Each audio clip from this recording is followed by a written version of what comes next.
You'd please stand. I'd like to ask Commissioner Eric Langston to lead us in the pledge, and I'll have a prayer for us.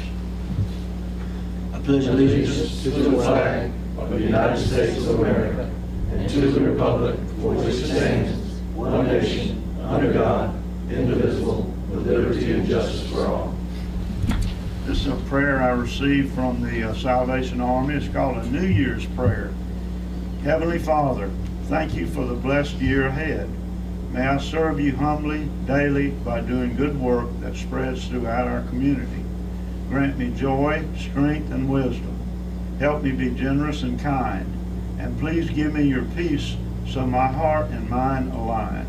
Some days ahead will be easy, but during those times that are hard, remind me of your loving mercy by filling the year with fresh starts. Amen. Amen. We'll call the City Commission meeting to order. Thank you all for coming.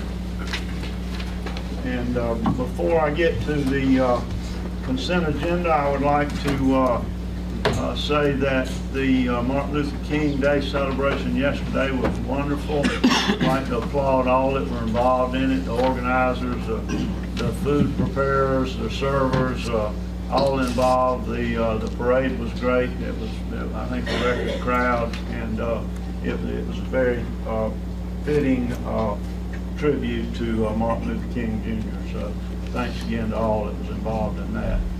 And with that, we'll go to the consent agenda, which are the minutes of the regular meeting of January 2nd. Everybody's had a chance to look over those. Any additions or corrections? If not, I'll entertain a motion to approve. Mayor, prior to that, I'd like to read in Form 8B. Yes, sir. Go ahead, Mr.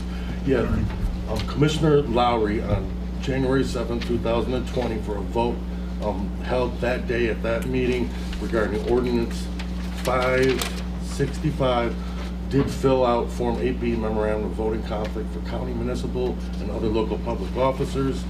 He did that based on the fact he had a business relationship with the developer, and this form will be attached to the minutes. All right. Anything else? That's it for that. Okay. Motion to adopt. There's a motion by Commissioner Ashbrook. There's a second. I'll second. Second by Commissioner, I heard two-way, Commissioner Langston. Any discussion? All in favor, aye? Aye. Opposed, same sign. Okay, the building department, I think 2 meetings ago, we got our quarterly update on that. Long-term recovery committee, anyone here to report on that? Yes. Please come forward. Thank you for being here again, Ms. Grant. Yes, Mayor, thank you, and thank you, Commissioners, for having us on a monthly basis. I don't have a lot of updates for you. We've been busy actually working on gathering data for future grant submissions and doing some grant submissions primarily with the Red Cross. We're hoping to hear back on that in the next couple of weeks. We do have a date where the warehouse is going to be finalized and delivered and installed, which will be sometime between the 13th and the 15th of February. So, any questions? I got any questions for what this group is doing, and we certainly appreciate it, for sure. No problem. Thank you. Thank you. Thank you. Would you remind everyone when your meetings are held that for the public that can participate? Yeah, absolutely. So we have 2 meetings per month. The first Wednesday of every month is our board meeting. It's held at the Gulf County Health Department from noon to 1:30. It's open to the public for anybody who wants to attend.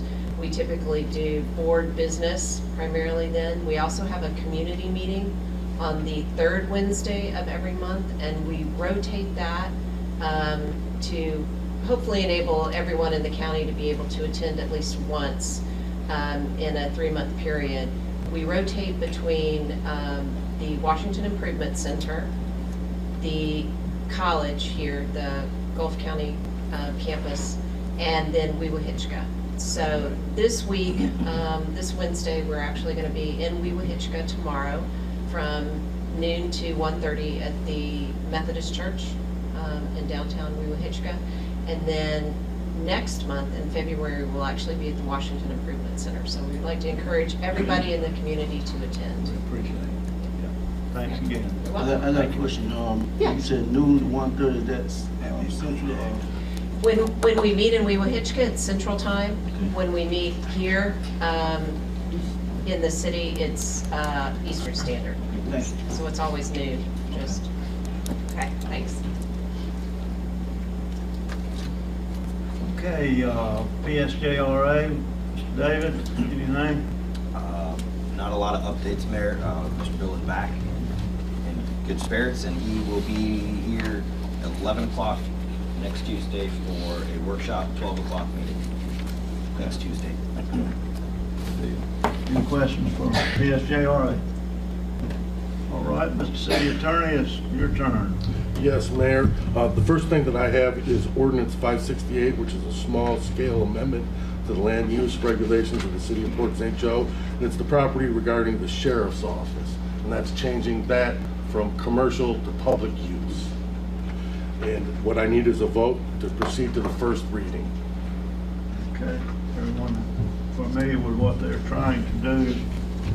That property was owned residential, as well as another parcel there that was it commercial or C1A. C1A. So they need to change that, put everything under one zone. Motion to approve. Okay. Motion by Commissioner Hoffman, Second.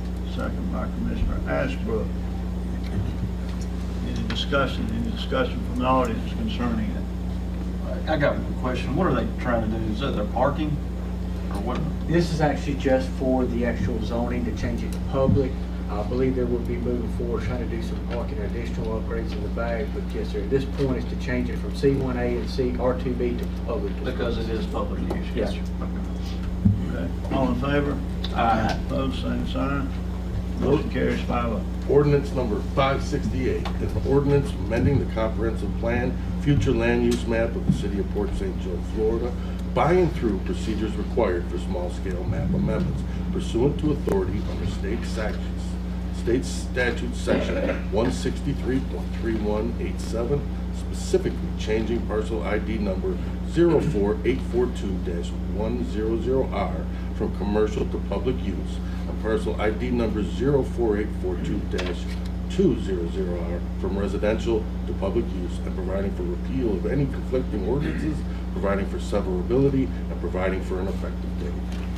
Very good. All right.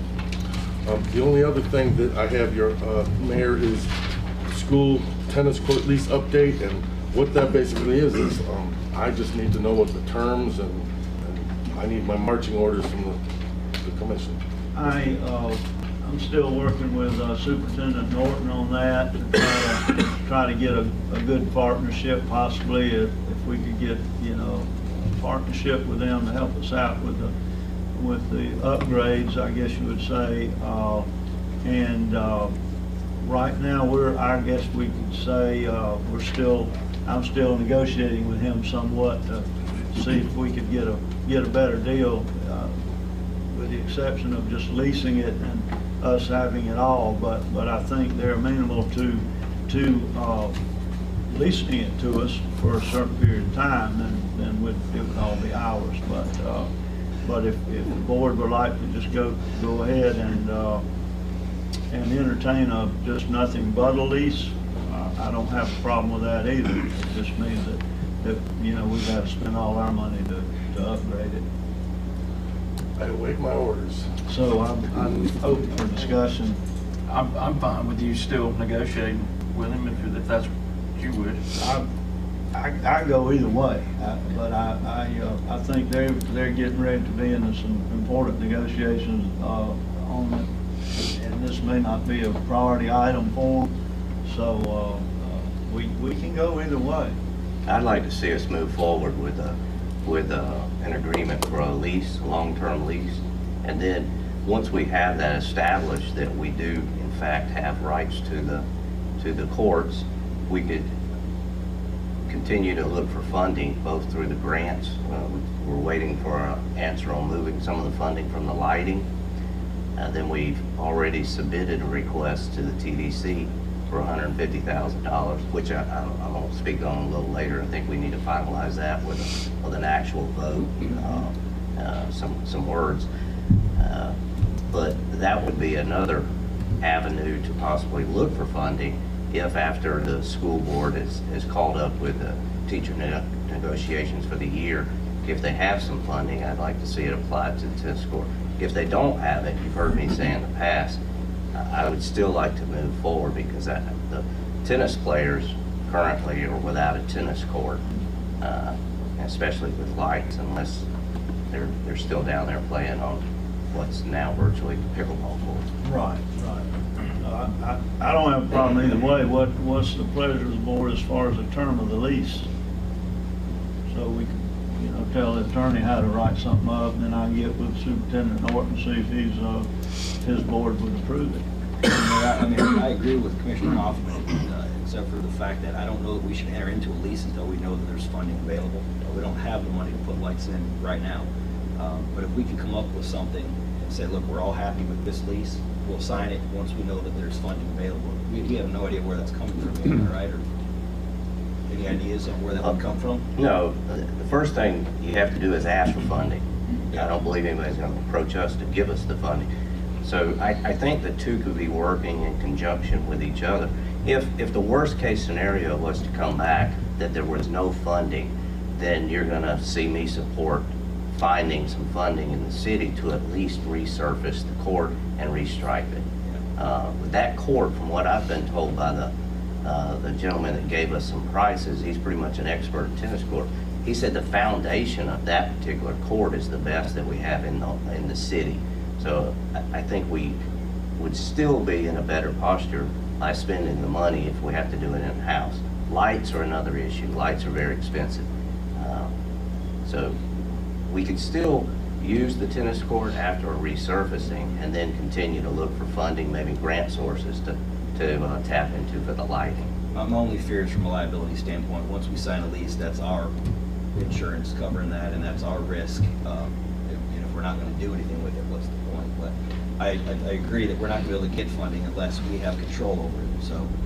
Right, and if we don't have a lease saying that it is the property of the city, it's the perfect out for the county and the TDC to say, well, we can't help you. And understandably, they can't give money to the schools. So, step one is to take over the property, and then hopefully the TDC would send some type of funding to help with the tennis courts. I think that would also put some teeth in what you're about to ask for later with a request for funding. Is we could go to them and say, we have a lease, we've negotiated this, we're working with the school board, will the county be willing to work with us as well? Exactly. So I'm not opposed to that. They're not in bad shape right now. You can have a good game of tennis down there right now. I mean, the lines are visible, the surface is smooth, so anything we do to it will be a definite improvement. We've also got the money that's going to be coming in from the interlocal too, that we could use as match. So I'm fine moving ahead. I was fine moving ahead previously. Well, if we gonna spend money, city money to resurface or redo a tennis court that we're leasing that's on school property, what about the tennis courts that we already have, such as behind Washington High Gym? I mean, sooner or later we're gonna have to do something to let people see that there is something here where they can come and enjoy themselves behind the recreation center. So before we think about spending money on property that's going to be school property, which they probably, I don't know how long the lease will be, but we need to think about the tennis courts that we have on our property and try to do something with that before we spend money on somebody's property that's eventually going to go back to them. But I understand working with the school, and I think that them being a part of the community that deals with kids, they shouldn't have a problem with helping us resurface some of our courts, in our parks. So we need to think about that too. Commissioner Langston, I looked at those courts yesterday, and behind Washington Gym, and of course looked at them 5, 6, 7 years ago too. they were bad shape then. But I got thinking about, I know your desire to improve that area. But I was just wondering, what would you think about repurposing the money that we're gonna spend on those? Because they've never been used, to my knowledge, by hardly anybody. Repurposing that money and using that money to upgrade the bathroom, which greatly needed, as you know. So just something to think about, something that we will get a lot of use out of in a short period of time. And that I just went through my mind yesterday when I walked by them. And let's, we can do both, but I don't know. Mayor, was that insurance money that was gonna be spent on that? I don't know. Money from a grant or something that's dealing with recreation. For that grant? What is it, Jim?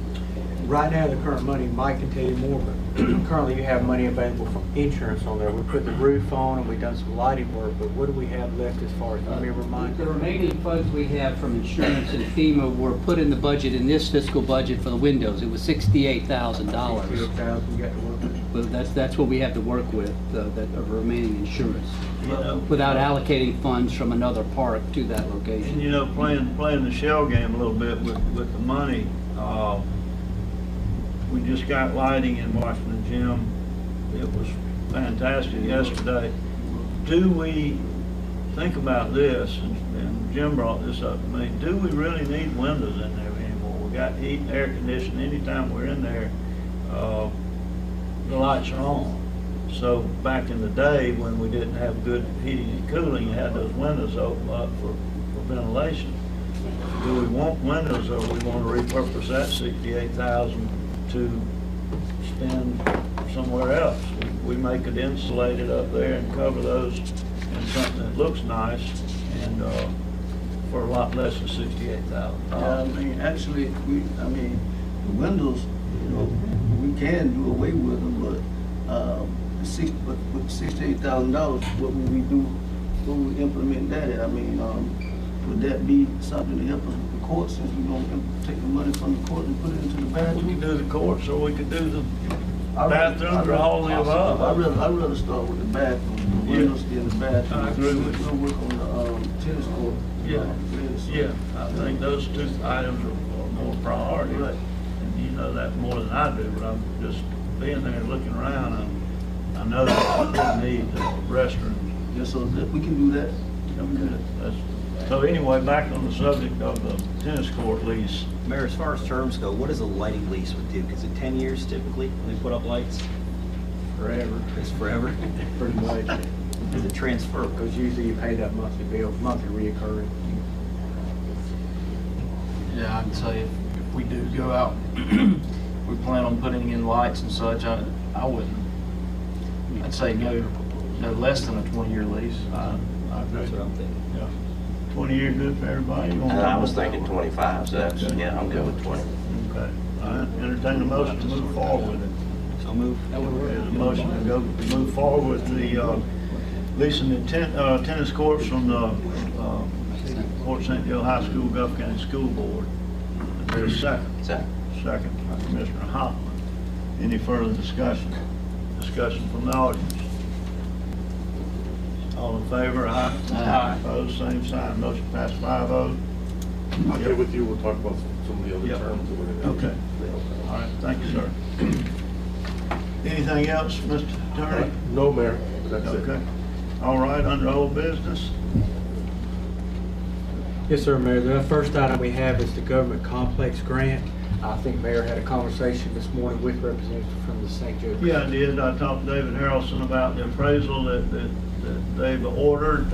It's in the works. I asked him to check on it today and let me know if they're getting close, and he realizes we have a finite time to get this thing done and spend the money, and they know pretty much what we want, so they're he's checking on that, and he'll let us know. The next item we have is a reference to the police department building. Mayor, was that want to talk to you today about it? Yes, once again, I think the citizens would like to see the police department back downtown. I've talked to the chief. He supports that. He would like to get a soup to nuts type bid. I think would be a complete bid on redoing it, heating, air conditioning, the whole 9 yards, as well as we would have to have a separate bid for furnishings, and we would have to get with the chief. He would have to make us a list on the needs, desk, you name everything to start a new office. And then once we get that, we'd have 2 separate bids. We'd have one contractor doing the whole thing, not farming out AC and all these other small items.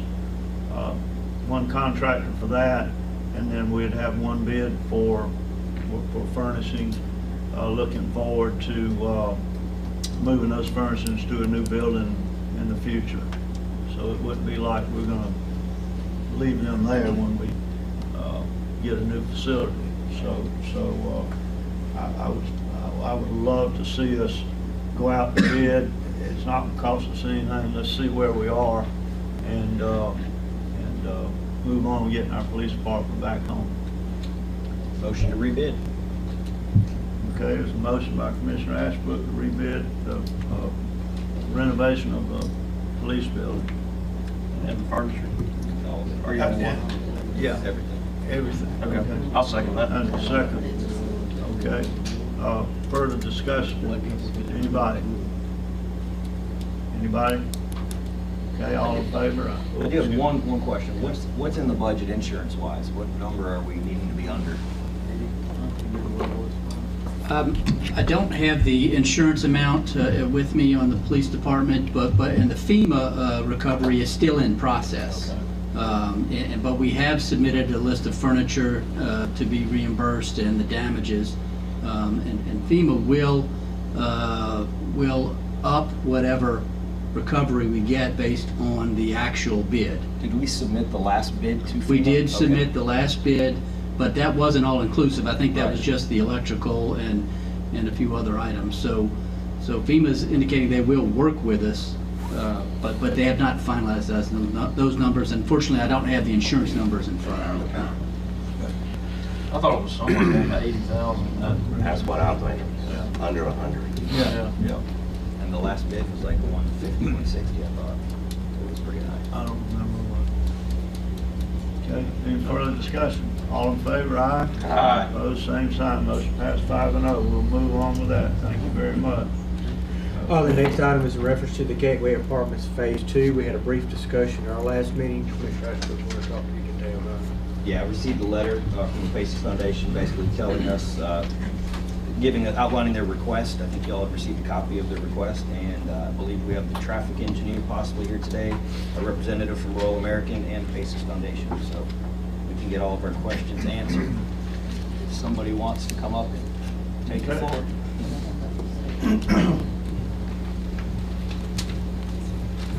Thank you, Commission, for the opportunity to address. Some additional materials.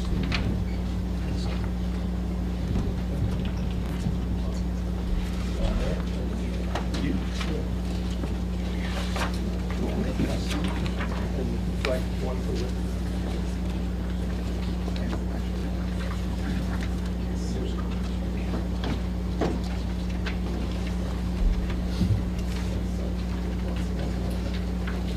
Thank you again, Michael Bauer with the Paces Foundation, and appreciate the opportunity. If you open the packets, the first thing we'd like to look at is the pictures of actually the parking lot. Although I will say that the buildings are in the pictures as well, and the construction of the existing portion of the buildings are complete on the outside, absent of the gutters that are going in this week. We're very thankful to be able to upgrade the property with hardy plank rather than the vinyl siding that was there.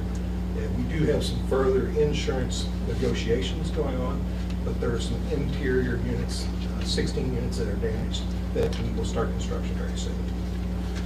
So that's on the existing. Also in the packet is the request letter, and the traffic study is included there. But the summary of the request letter is 3 items that we're asking the council to consider, and that is the waiver of the 2.5 parking spaces down to 1.5, and then the second entrance as discussed and requested, and then a reduction of the impact fees. I had actually put 1/3, I believe, in the letter, but as I understand, the previous project had a 25%, so we are asking for the same reduction. If you go to the next document, there is a funding award that was in the packet of the funds that came through the Florida Housing Finance Corporation. These are federal home funds that were awarded. I wanted you to see the details of the submissions and the award. There were 20 submissions for Hurricane Michael recovery funds. 7 awards took place. With the absence of the other project, there are only 6 funded projects that will go forward. That is really a gift to our community. We were initially asked to help with additional units, and we reached out to these funds and were lucky enough to be awarded. These are federal home dollars through the federal government and then through the Florida Housing Finance Corporation. We are very thankful to get those to be able to fund 26 additional units on this property. I would like to make one distinction, that this is an extension of the existing property. This is really not a true second project as we had talked about before. We made commitments before that we would do a second entrance if we did a second project. There are 10 additional acres there on the property that if it came up, we had talked before when we originally came to the council about doing some senior apartments, another complete project. And today we're just asking for the support of the additional 26 units. Okay. The next document you have there is the plat that has the second entrance noted in yellow. We have had estimates of this. The entrance would cost about, the entrance itself would cost about $400,000 in hard construction costs to do that. It would go across the wetlands as it's drawn here. It was asked of us about crossing the wetlands. It is possible, but it is very difficult when you're using federal funds. If we disturb more than 5% of the wetlands, then there is a large step, 8-step process that you have to go through. And pretty much every step is asking, are there alternatives not to disturb the wetlands? And because it was asked about crossing the wetlands, the last document that's included are the 8 steps that show the restrictions to cross that wetland.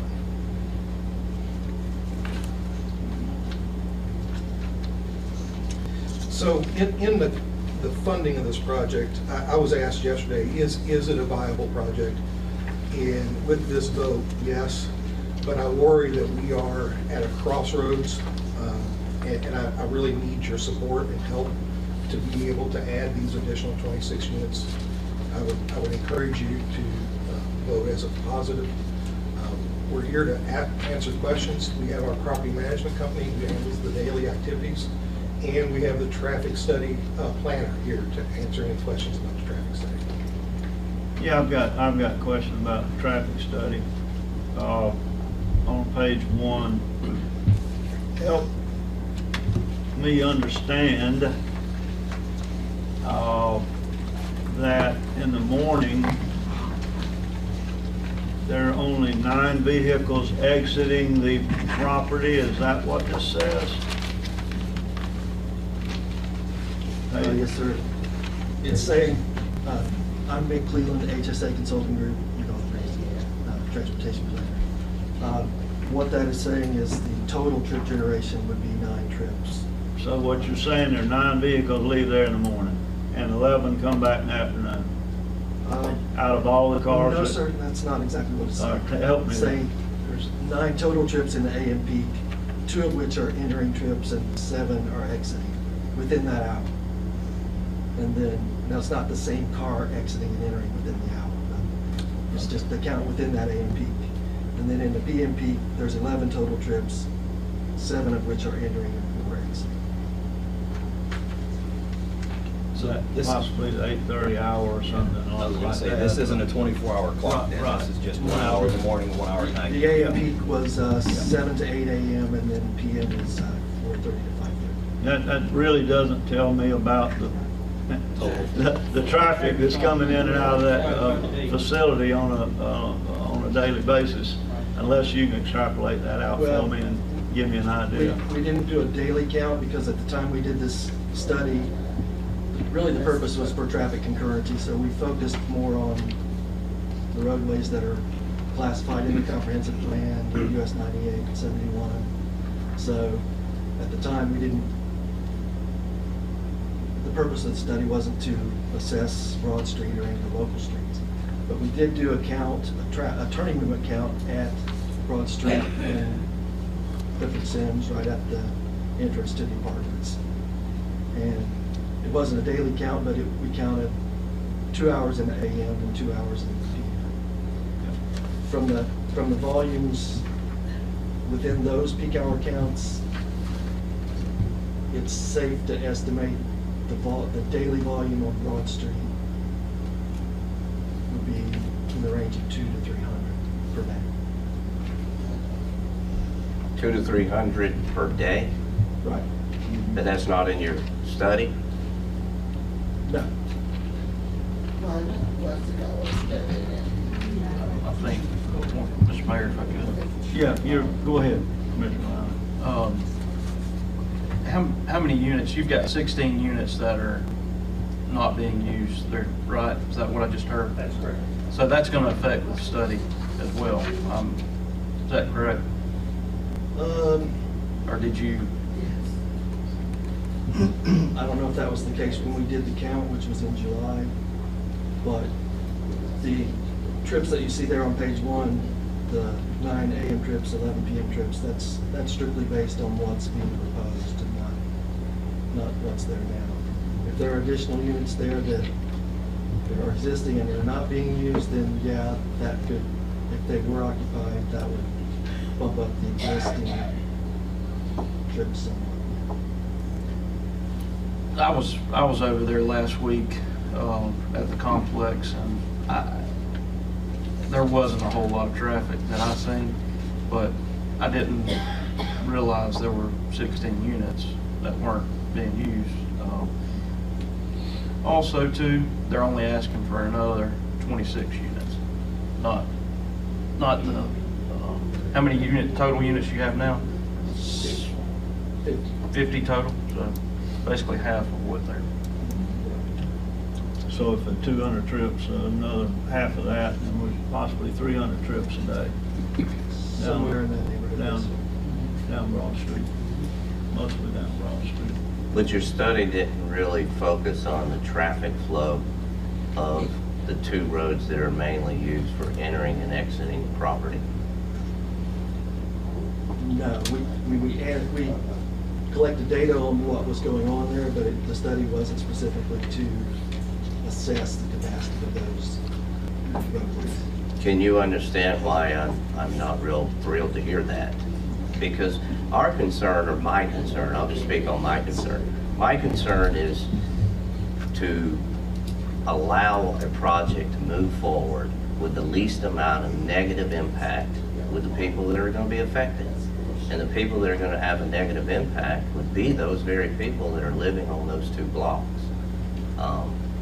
So I wish we would have had some data to make me feel that the impact, while we all have to agree it's going to be a negative impact, if you add additional housing and more people move into that housing, a lot of those people will have vehicles, and they're going to increase the negative impact.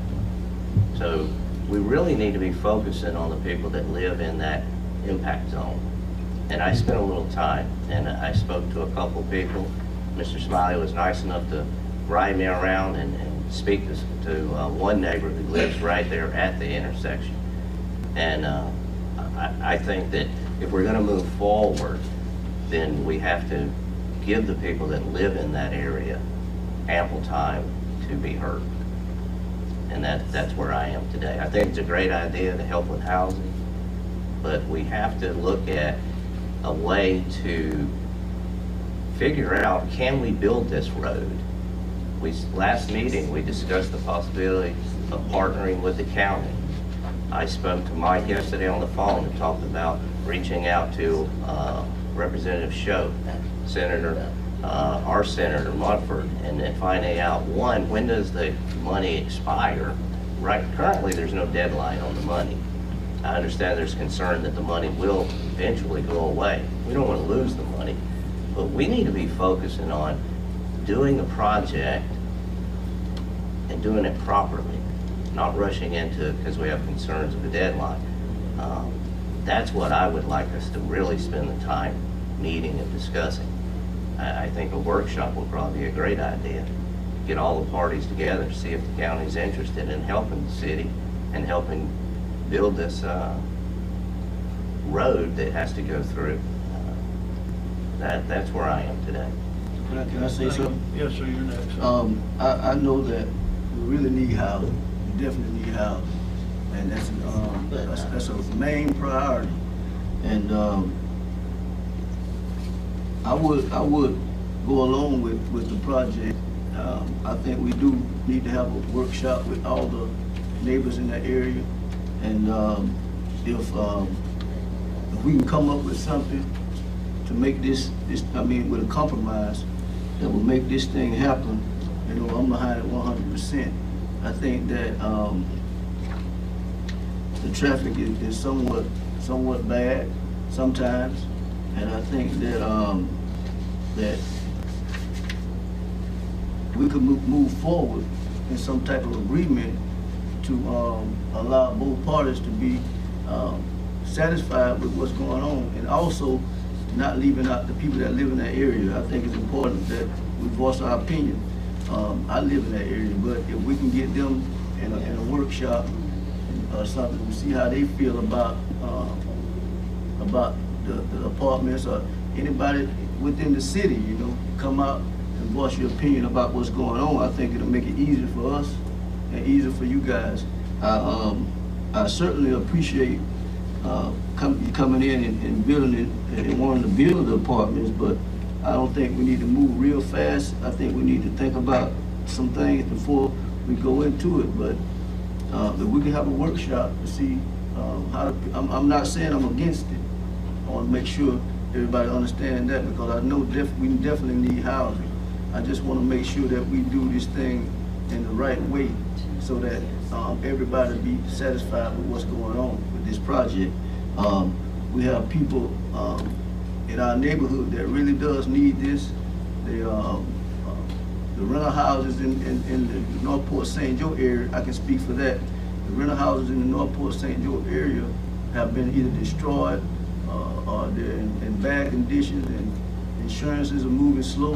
So I feel this is a good project, and I think that it will work, but I think that we just need to come together and have a compromise, sit down and talk with the people within that community and see where we move forward with this. I mean, I think Mr. Hoffman said that we didn't, there's no deadline to this.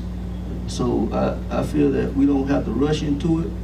I think that we need to just take our time with the project and get everybody within that area, that community, and see how we can make everybody happy, because we definitely need housing. I have a comment, and it's, I don't disagree with anything that anybody said. I feel, however, that the workshops kind of get skewed. The end users don't often come to those things. The people that are looking for the housing, you know, aren't always here saying we need housing. You know, they're either at work or, you know, commuting from another town. I just feel like, you know, I have to help represent the people that are going to be the end user as well. You know, the public that may be affected by this. will come out. You know, they're gonna be here, but who's gonna represent the people that are gonna be the end users? And that's my only concern, is that we're really representing the people that are gonna wind up living there.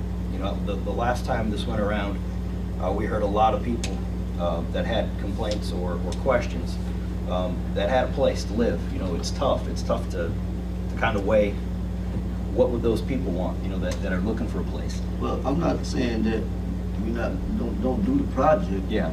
I'm saying let's come together with a compromise so that we can move forward. Sure. At least you can listen to what they have to say. It doesn't say that we're gonna change our minds or anything like that. But just at least we should listen to what they have to say. They're not. They have homes, but they live in that area, and they're gonna be affected by things that go on in that area. So we need to bring the people out that lives in that area just to get an opinion from them. It doesn't mean that they're gonna sway our decision one way or the other, but it's just we represent them. Right. And it's respectful, I think, for us to allow them to come and see what they have to say about a project being built in that area. That's the only thing that I'm saying. No, I'm I not agree. gonna say it's gonna sway me either way. You I just know? want to make sure that everyone's represented, you know what I'm saying? Yeah, I understand. Not just the residents of the neighborhood, but the people that will be future residents as well. You know, they also need to have a say. I feel that way. I definitely understand. Anybody else? I do think we as a board need to have a workshop to show we are giving the folks that are affected the opportunity to be heard. Right. Without going forward with a motion and a vote to do something without giving them an opportunity. Also, Commissioner Hoffman was talking about impacts. I would like to hear from the chief on any impact the current Gateway apartments have had on your department.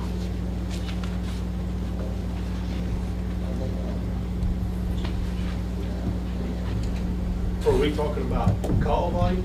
I would, yeah. Well, the day it opened, it became the place we go to the most now in Fort St. Joe. And I can't give you those numbers, but I can tell you that's the reality. Okay. So there are others impacted beside the citizens. So Chief, out of curiosity, what's the breakdown of types of calls? Is it noise violation? Is it drugs? Is it violent crime? I don't know that we've had any drug problems there per se, but I mean, it's anything from theft to vandalism, mostly domestic related issues. And probably because you have more people in one confined area, I think it's fair to say you build a hotel, you're gonna have calls. There's a lot of people there. True. You know? And I'd like to just say one more thing. I agree with Commissioner Langston. I support the idea. And I've told everybody that has asked me about it, I support it. I'm willing to give them 2 of the 3 items that they're negotiating today for, asking for. Parking spaces, I would vote to support your offer. The reduction in fees, I told you yesterday over the phone, I will support the 25% because I found out that's what we voted on in the past. What's fair for one is fair for your group.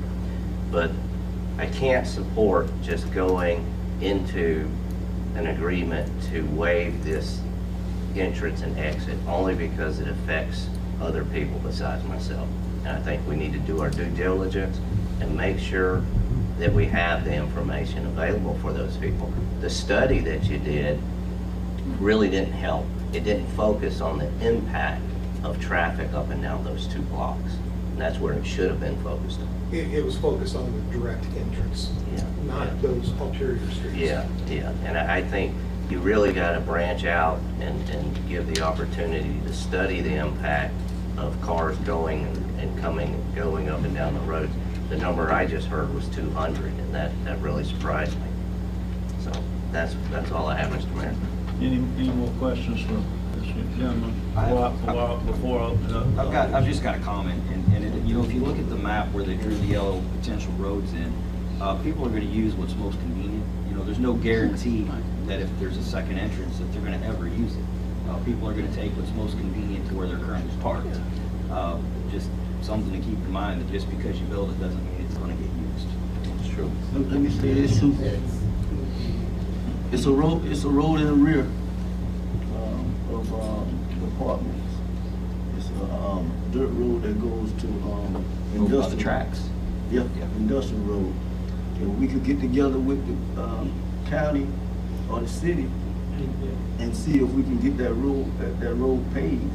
You know, get the road paved, that'll be another entrance and exit from the apartments coming from the back way for where the industrial road is. You know, we need to, those are the things that we need to focus on, how we can, as a city and the county can come together and maybe help build this road that's coming from the rear. Another entrance in. Yeah. The railroad tracks would be the only issue, but I don't know what that will cost to go above or around or under. That's why I was just Yeah. saying, we need a little more time to figure how we can get this thing done without affecting both the citizens in that area and not hurting the Pacer Foundation, which is trying to do their diligence in providing housing for what we really need. So why can't we get with the county and find out if we can, they got money in the budget, or we find some type of money, get into contact with either St. Joe Company, I don't know if St. Joe Company or the railroad, you know, and figure something out where we can get that road paved, because it's already there. You can drive, it's already there. It just has to be paved, and I don't know, but if the city and the county could get together, negotiate, and get some money, and help pave that road back, maybe that'll help everything move forward. Very good. All right, any more questions for him? If I may- One more statement, then we gotta let the audience. Yeah, sure, absolutely. Commissioner Hoffman, you had mentioned the 2 of the 3 are such as that. I will say that the entrance itself is the most costly of the 3. $400,000 in additional costs on top of the $4.7 million. That's almost 10% of the project. So it's tough to do that. Yeah, I understand it's not really a fair trade to say I'm gonna give you the 2. I'll give you that. Yeah. Let me ask you this: how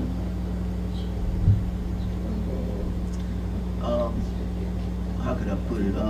How quickly are you trying to go ahead and move through with this project?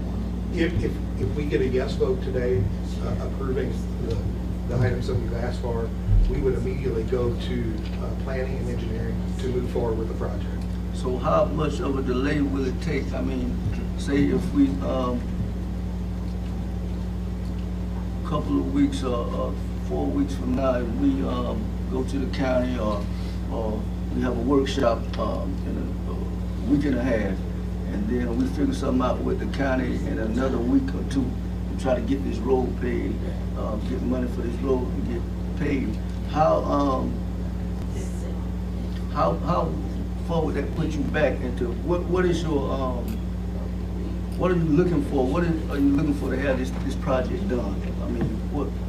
Well, there's going to be some engineering time, certainly, and when the start of construction would be, depends on the engineering and the completion, going through the approvals.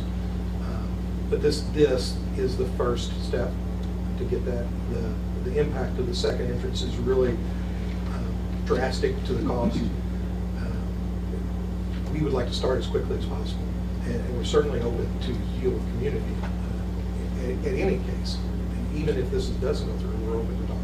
Well, We want to be good stewards. I definitely wanted to go through, but I want to take some time. The reason I'm asking you that is that I think we need to take some time and try to figure out if we need to get with the county and see if we can get some money together to get this road paved, or either and also have a workshop with the people, just letting them know what's coming, how you feel about it. It's not a workshop saying, okay, they said this right here, so it's not gonna happen. You know, it's just a workshop to get an opinion of how many people really want to, that's gonna be affected, how they feel about it. And I think it's our job as city commissioners to listen, at least listen to them and not just rush into it. And like I said, I'm 100% for it. If we can get this road put together, it'll be even better. I think that it'll take some pressure off all of those. because we really do need this housing. So if you saying that if we wait, say another, if we come back another month and they won't delay you too much? So negotiation, can we say 4 weeks, come back in 4 weeks, and in the meantime, we can have a community meeting? I think Commissioner Langston, of course, hearing what I'm hearing today, I'm sure we're not going to have a motion to go forward today. But as soon as we approve it, I mean, their clock, it starts, but it stops at the same time in that you know at that point in time you're going to get the money because we've approved it. So we don't have to worry about this deadline we've been hearing about. So I hate to put a finite, say, come back 4 weeks. We might not be ready in 4 weeks. So if you wouldn't mind, Commissioner Langston, if you get with Commissioner Quinn and start feeling him out as far as that helping possibility get that road paved. If we have to see if the paper mill, the St. Joe company owns it, we'd have to get easements with, all these things that it just takes time. So, Sure. I mean, we got probably be 2 weeks before we have a workshop. So we all know the need, but we have to proceed cautiously. So, I'll get with Commissioner Quinn. okay. And what about and set up? I mean, we have to give notice. If we want to do a workshop, we need to give sufficient notice to the public. We're at January 21. We got a workshop next week on the 28th. Our next meeting is February 4th. Possibly workshop on February 11th between the next 2 meetings. Anybody got a problem with that? Okay, would they like to make the workshop at 6 o'clock in the evening? May I offer to on-site have a Sunday afternoon ice cream social, picnic, something, have everyone come to the community? At the units, like the community to see it. You can invite the public, not just the commission, but No, you it's can okay. invite the public. Whoever. That's your choice, yeah. You own it, so, yeah. So, I mean, would that satisfy for the discussion that's what we're talking about? For the workshop? Yeah. No, we gotta have the workshop here. Okay, all right. Yeah. So what, you guys saying about February 11th? At 6. No, I'm gonna be out of town. You're out of town then? I'm not sure. Let me look it up. Okay. How about the other guys? 11th? Good. What time of day? You think we'd have more participation if we do it after 5? Yeah, give people time to get off work. Okay, all right, let's talk about 6 o'clock then on the 11th. Commissioner Hoffman, That's good with is me. that all right Yes, with sir. you? And hopefully Commissioner Lowry can, Yeah, just go ahead and plan it. And I'll see if you can hug move it around down. it. Okay, all right, Miss Charlotte, if you would take note of that, we'll have a workshop on the 11th concerning the Gateway Apartment expansion. 6 o'clock. Mayor, one thing I was going to indicate too was, regardless of what we do at this point, you still got to come back for a development order process. That's right. So at this point, basically, they're asking for a couple of items that are generally talked about all throughout the development order process. So what would have to happen is, I think what they're looking for is a green light on these couple of items to go back to their engineering to get all the work done, that would need to come back to your planning board and then come back to you for a full development order process. Right. We would feel comfortable to engage the engineers to spend, it's probably $150,000 in drawing the plans. We'll get to that point hopefully soon. Hopefully. I would appreciate it. Okay, thank you. Thank you. Okay, we've got some folks in the audience. Ladies first, Ms. McElroy. Mr. Mayor, Yes, ma'am. we need everyone to please sign in. The gentleman that spoke, I do not have his name. No. If everyone would please sign in before they speak, print their name, it will be much easier. Thank you, ma'am. Thank you, sir. I'll finish the list, Mr. Rowland, I swear. Christy McElroy, 1311 Woodward Avenue. A couple of things. I was on the planning board the first time around. And I don't know if we got a little bit of amnesia going on here. It's fine.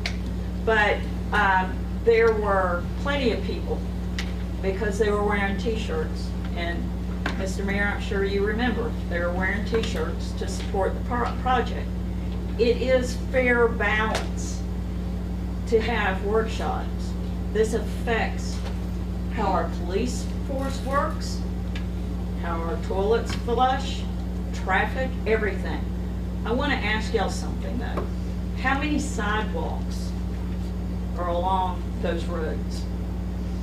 How many sidewalks are along those roads? What road you talking about? Well, Broad whether Street you got, If you're talking about Broad, whether you got Broad or Apollo or any of those roads. It's none. Exactly. I don't know if y'all have ever dove into their numbers. A lot of stuff, engineers, architects, etc., that's all under their umbrella, okay? Management, etc. And so the margins are good. I would suggest, if you're talking about putting 26 more homes in that area, you think about the children that are already living in the houses that are along that area. Mr. Quinn has a young child. He's gonna need to go to school, gonna need to go to the ball fields. We need to be thinking about the future here. How do our children move in and out? How do our elderly move in and out? And again, I don't think everything should be just on the taxpayers. Grants are great. DOT is great. But again, the profit margins on these projects, and what is the amount that these folks are saying they're getting for these 26 units? What's the amount? The amount. 5 million, 3 million, 2 million, I think it's like 4.8. 4.7? That's pretty good. So I think, again, yes, Commissioner, you are right on. We need to have workshops. You also need to look at the previous planning board and the questions that they asked. And you also need to see what the promises were from PACE if they expanded. Go back and look at the minutes. Look at the county's minutes. Mr. Quinn was kind enough to have a workshop out there. You gotta look at the history and the facts before you just say, and if I were these gentlemen, I'd want a decision today too. Being a business person, I'd want it too. But they don't live here. They live somewhere else, as does their crews and their architects, okay? So I have one other question. Is anyone, staff or commission, working as a consultant for these people? I'm not. Not to my knowledge. Okay, Not to just my want to knowledge. make sure. Just want to make sure. No. Thank you. Yes, ma'am. Now, Mr. Smiley, come forward. Yes.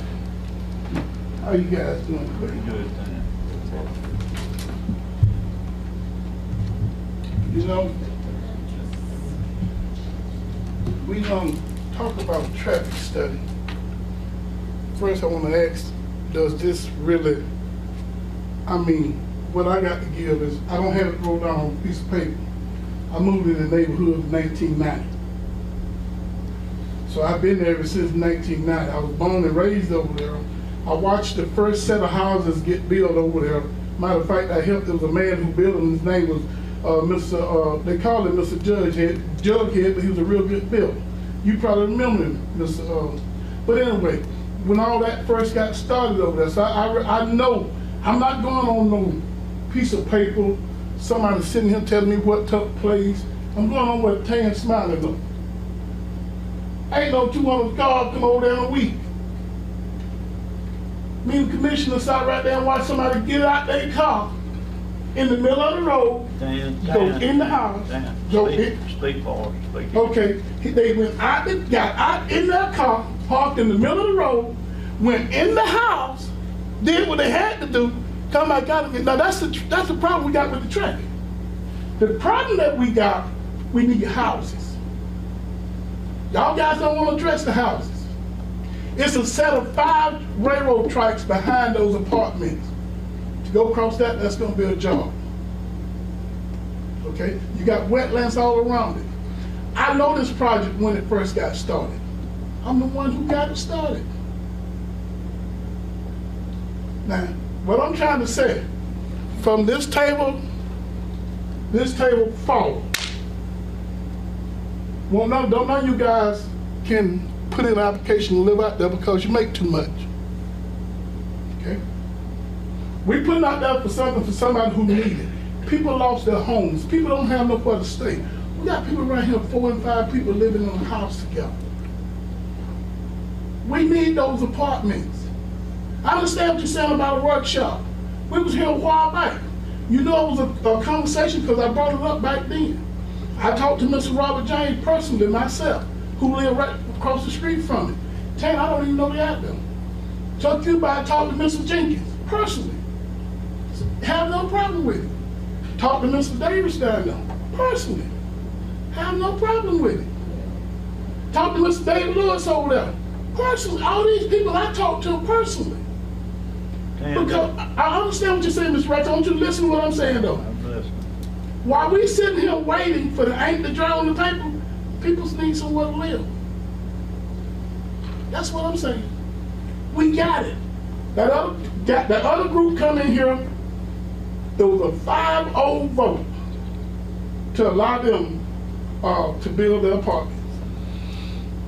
When they found out that they couldn't make money off it, they didn't have time for it no more. They couldn't chop it up and do it the way they want to, they didn't have time for it no more. Come on, guys. Every time something in that neighborhood go to happening over there, we got to think about it. We got to do this about it. We got to do this about it.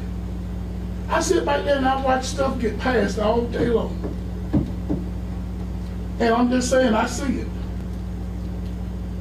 If Tan Smiley get up here and talk about it, I'm gonna tell the truth and I'm gonna tell it just like it is. I ain't got to sit up here and lie. We need those apartments bad. If we didn't need them, I wouldn't be sitting here. Traffic study, I sit at my house every day and I might see 3-4 cars pass through there. I'm counting. Ever since I come to you guys the last time, I start counting the cars. I sit right there, right? Well, I sit right there and count them. I just count, look at them. Tell me the cars you see. So that's no problem. Now, I'm not going on a piece of paper. I'm going from being there, living there. I done raised all my kids there. I even have an in-house daycare there at one time. We don't have that problem. Well, the problem that we need is housing. Now, I ain't got no personal bandana against nobody. This ain't nothing personal. I'm looking at what they need, because I pray to God, when we put them out there, I pray to God Tan Smiley never have to move out there. But you don't know it tomorrow, ho. Mr. Michael might just decide to send some kinfolks to him. Come on, guys. Come on. And there's not one commissioner up here that's against the housing. Now, I understand, but we have to do our due diligence. I hope you understand that. And we can't just flip the switch without doing our due diligence. We'd be doing a disservice to other people and so, you know, I know you disagree. But Ms. Reddick, I don't have no problem with us doing this. But when we do this, let's do it all the way around the board. You just gave another company the right to do it. Do it have anything to do with it was gonna sit? No. But you gave them that permission. And they didn't present you with nothing. disagree with that, but we. I mean, where's that? I didn't see it, I looked for it. And believe me, when I do my homework, I go deep into it, because last time, I went to people's houses and knocked on the doors to find out about this apartment, because if they didn't want somebody to say something about it, believe me, I would not be up here saying something about it. That's why I went to every individual house and knocked on the door. It's something that we need. It's something that we need bad, guys. We know you're passionate about it. Yes. No, I'm passionate about helping people I know who need that's what I help. just said. And the position that you guys are sitting in, when you get to the point you ain't passionate about helping people, it's time to move, because that's what those positions for. Thank you, Tam. Appreciate your comment. Mr. Rex, we need the apartment. Mr. Rex is not against it. Let's get that vote on the board then. All you gotta do is vote, say 5-0, I walk out here, you won't see me no more. Sign your name, I'm please. done. You know, I'm slow, but I'm sure. Well, anyway, I just have one question for the builders. Now, they said the 16, were there 16 units still down or 18? 16. 16. Now, I hear that they are full with mold. And that's the reason why they're still down. And I just want to ask them, is that a true statement or not? Anybody like to comment on that from the Paces group? Sure. Yes, there was water intrusion. Mold, the units have been remediated and cleared, and they will be rebuilt to proper codes without any issue. Very good. Thank you. Okay, are they going to be rebuilt before you build the 26? Yes. Very good. Thank you. I know. Next, come up, please.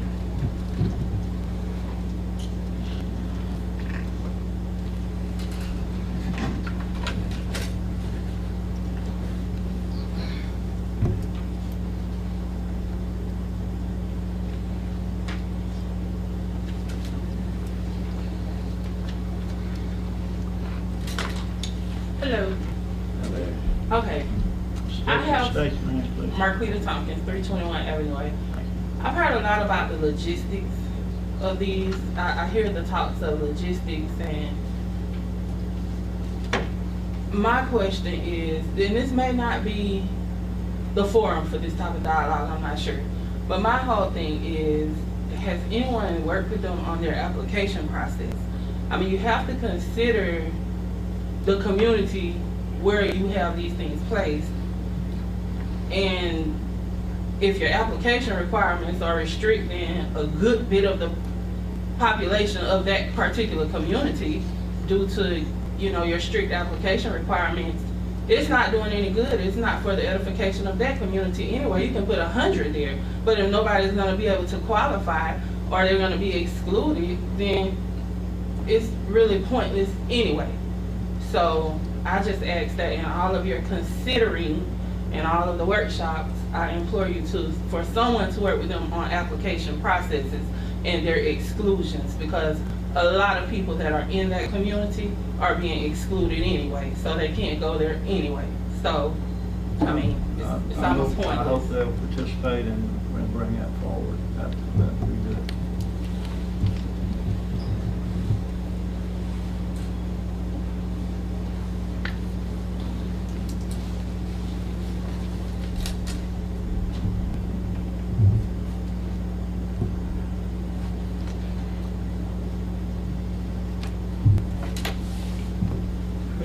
Each one of y'all. I just got a question. It's something that you talk about exclusion. I just want to make it clear. When you're talking about exclusion because someone may have a federal record and they will not be able to get an apartment, and if that is the case, it's not that a form of discrimination. Now, are we going to have discriminatory practice preventing individual from moving to the apartment? If that be the case, I would be against that. And I would ask you to vote against that. I don't know. You'd have But I don't know. to be an I don't know. answer for you folks. Is that a Come true up. statement? Yeah. I hope it's false. Let me sign it. Yeah, I hope Sign it's and false. state your name, please. Yes, sir.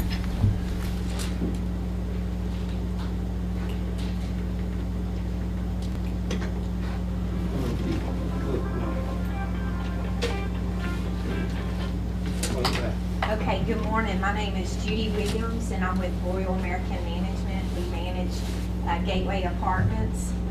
So to answer your question, if we allow felons, possibly, depending on the conviction and the time since then, we conduct a credit criminal screening policy or process, and but we use a graduated policy that's based on the type of crime and the length of time since the conviction. We do allow for appeals if an application's been denied due to criminal history, whereas an applicant can come in and explain any mitigating circumstances. So I hope that helps. But unless, this, let's say someone have like a child molestation, something like that where they can't be around. I can understand that, but for other bit of small crimes, I think you need to spell out what type of crime will be exempt. Yes, sir. And there's a broad area. So if you have somebody that you know, like we encourage anyone to apply, and if there's any concerns that come up, we have a fair housing department that also helps us to review any applications. And then, like I said, we do have that criminal credit screening, and then we take the graduated policy one step forward, and we look at the type of crime and the length since the conviction. Okay. So any questions, please feel free to stop by. If it's in particular, if somebody has come applied, we will review the screening process and go from there. But as far as to answer one question, do you allow this or this, I would want to look at the screening to see, because it will tell all. If that makes sense. Okay, I just make sure y'all spell it out, because like you say, the Fair Housing Act, Yes, we want to make sir. sure that we are in total compliance with the Fair Housing Act. Yes, sir. And we do have a fair housing attorney that we consult with in reference to our resident selection criteria, and so, and the HUD guidelines and everything else. Thank you, ma'am. Yes, sir. Thank you. Well, I got a question. Yes, sir.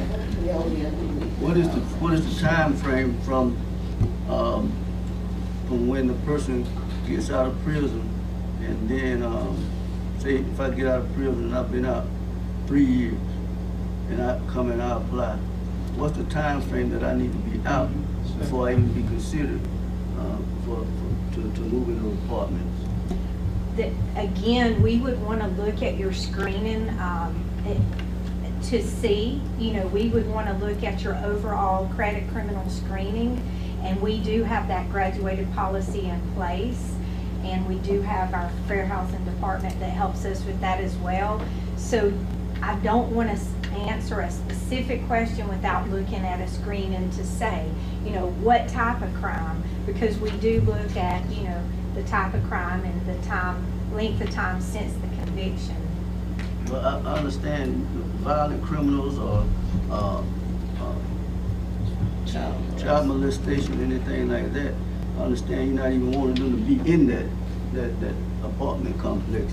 But what I'm saying is, we need something on paper saying that, look, if you've been a convicted felon for over, 3 years, and it's non-violent crime, you haven't got any trouble, we will allow you to be in this apartment complex.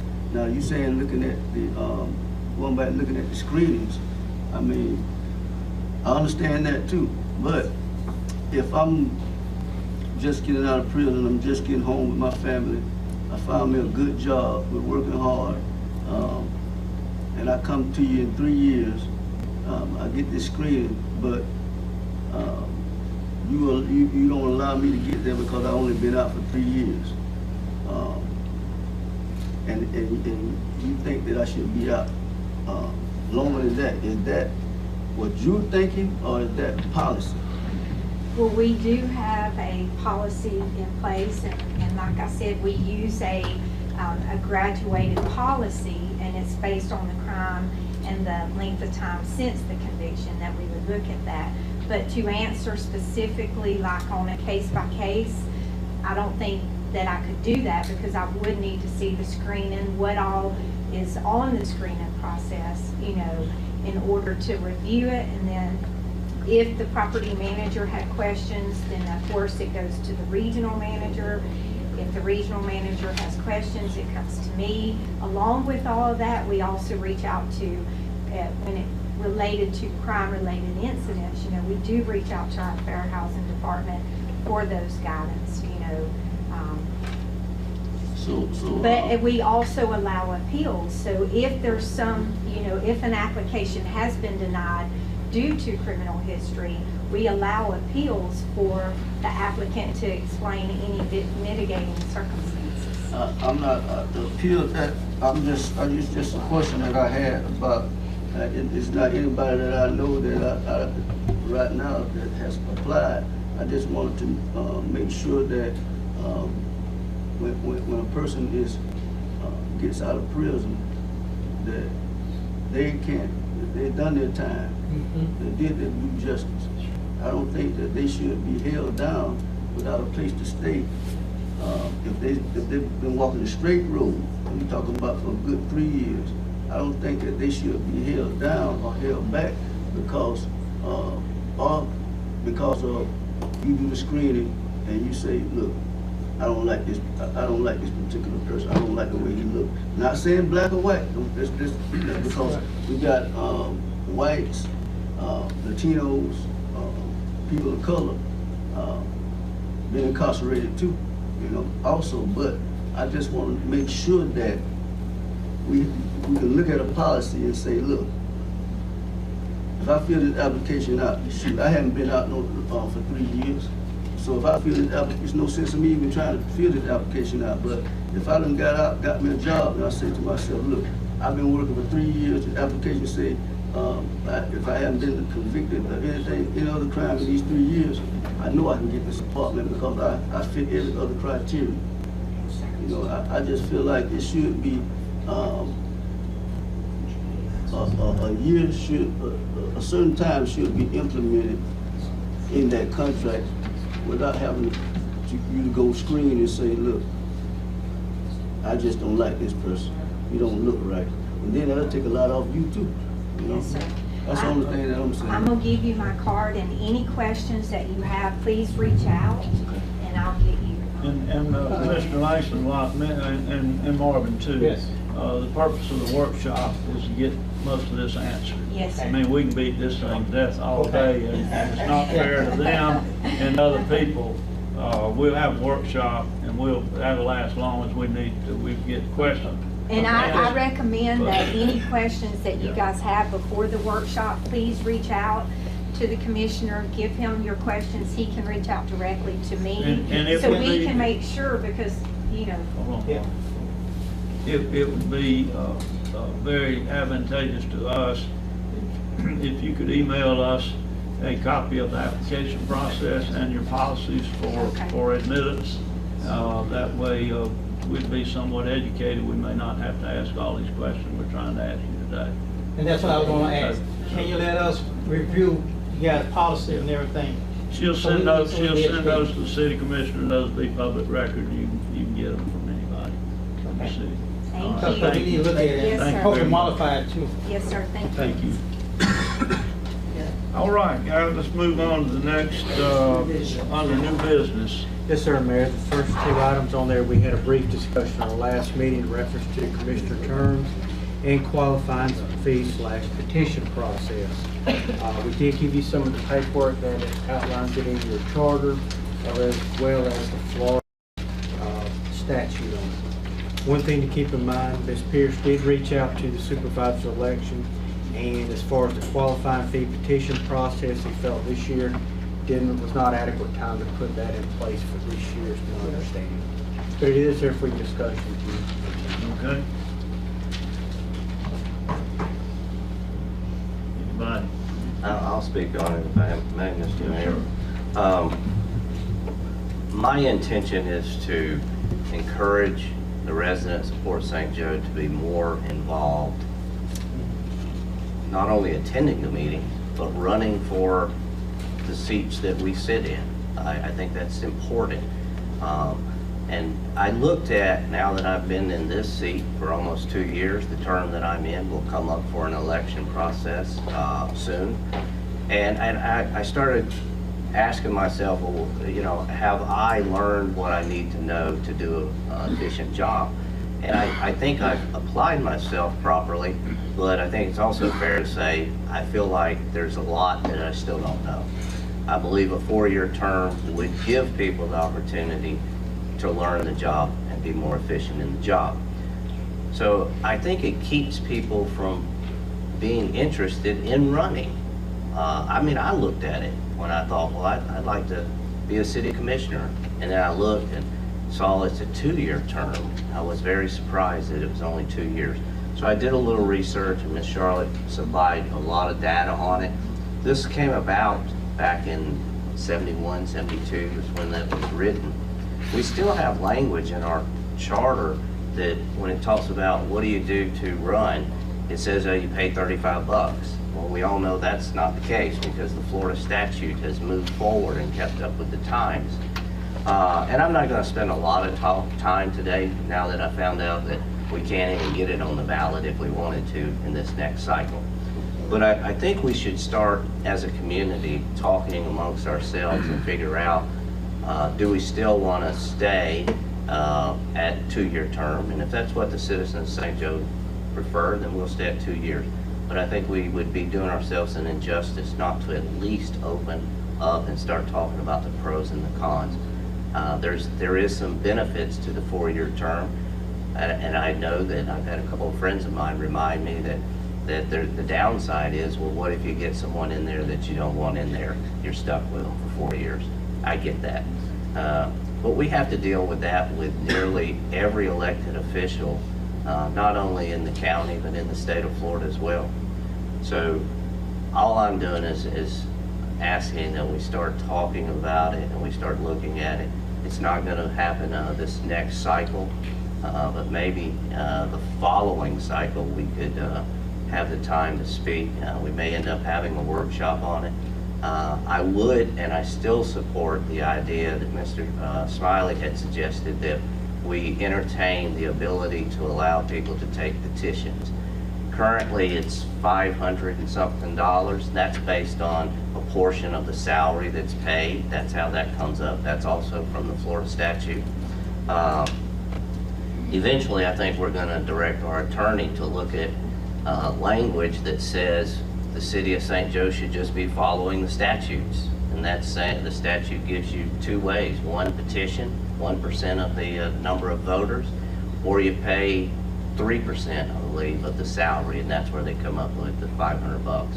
So I will support opening up to allowing future people to go with the petitions, but we can do that as and you know, just something that the attorney can have time to look at the language and come back maybe to the board with some suggestions. I'll have an answer for you next meeting.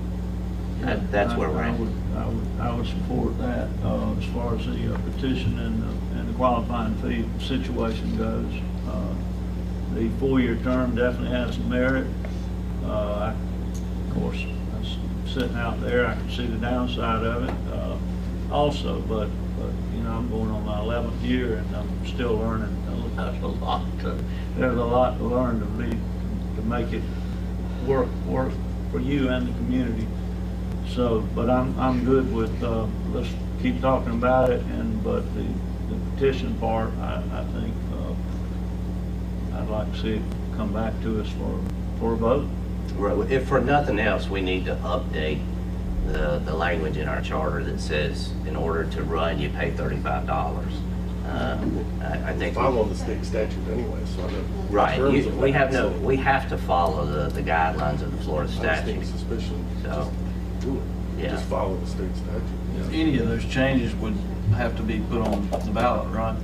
Under our charter? Not the one dealing with the petition process. The 4-year term would definitely have to be by referendum. And that's the only way I would support it, is if the people had opportunity to voice their opinion. Yeah. If they wanted the 4 years, and you've heard me say before, I'm not asking in any way to extend anyone's term of office that's currently sitting up here. it's just something to think about. That's all I have on it. Yeah, my first 2-year term, it took me about a year to really figure out what's going on. I'm still learning, of course. But 4 years is a long time, and I'm not so sure if I could support that. I definitely want to hear from everybody beforehand. First 2 years, you learn your acronyms. That's it. That's what you learn your first 2 years. Anybody else? Okay, let's move on to the next item on the agenda, SHIP program.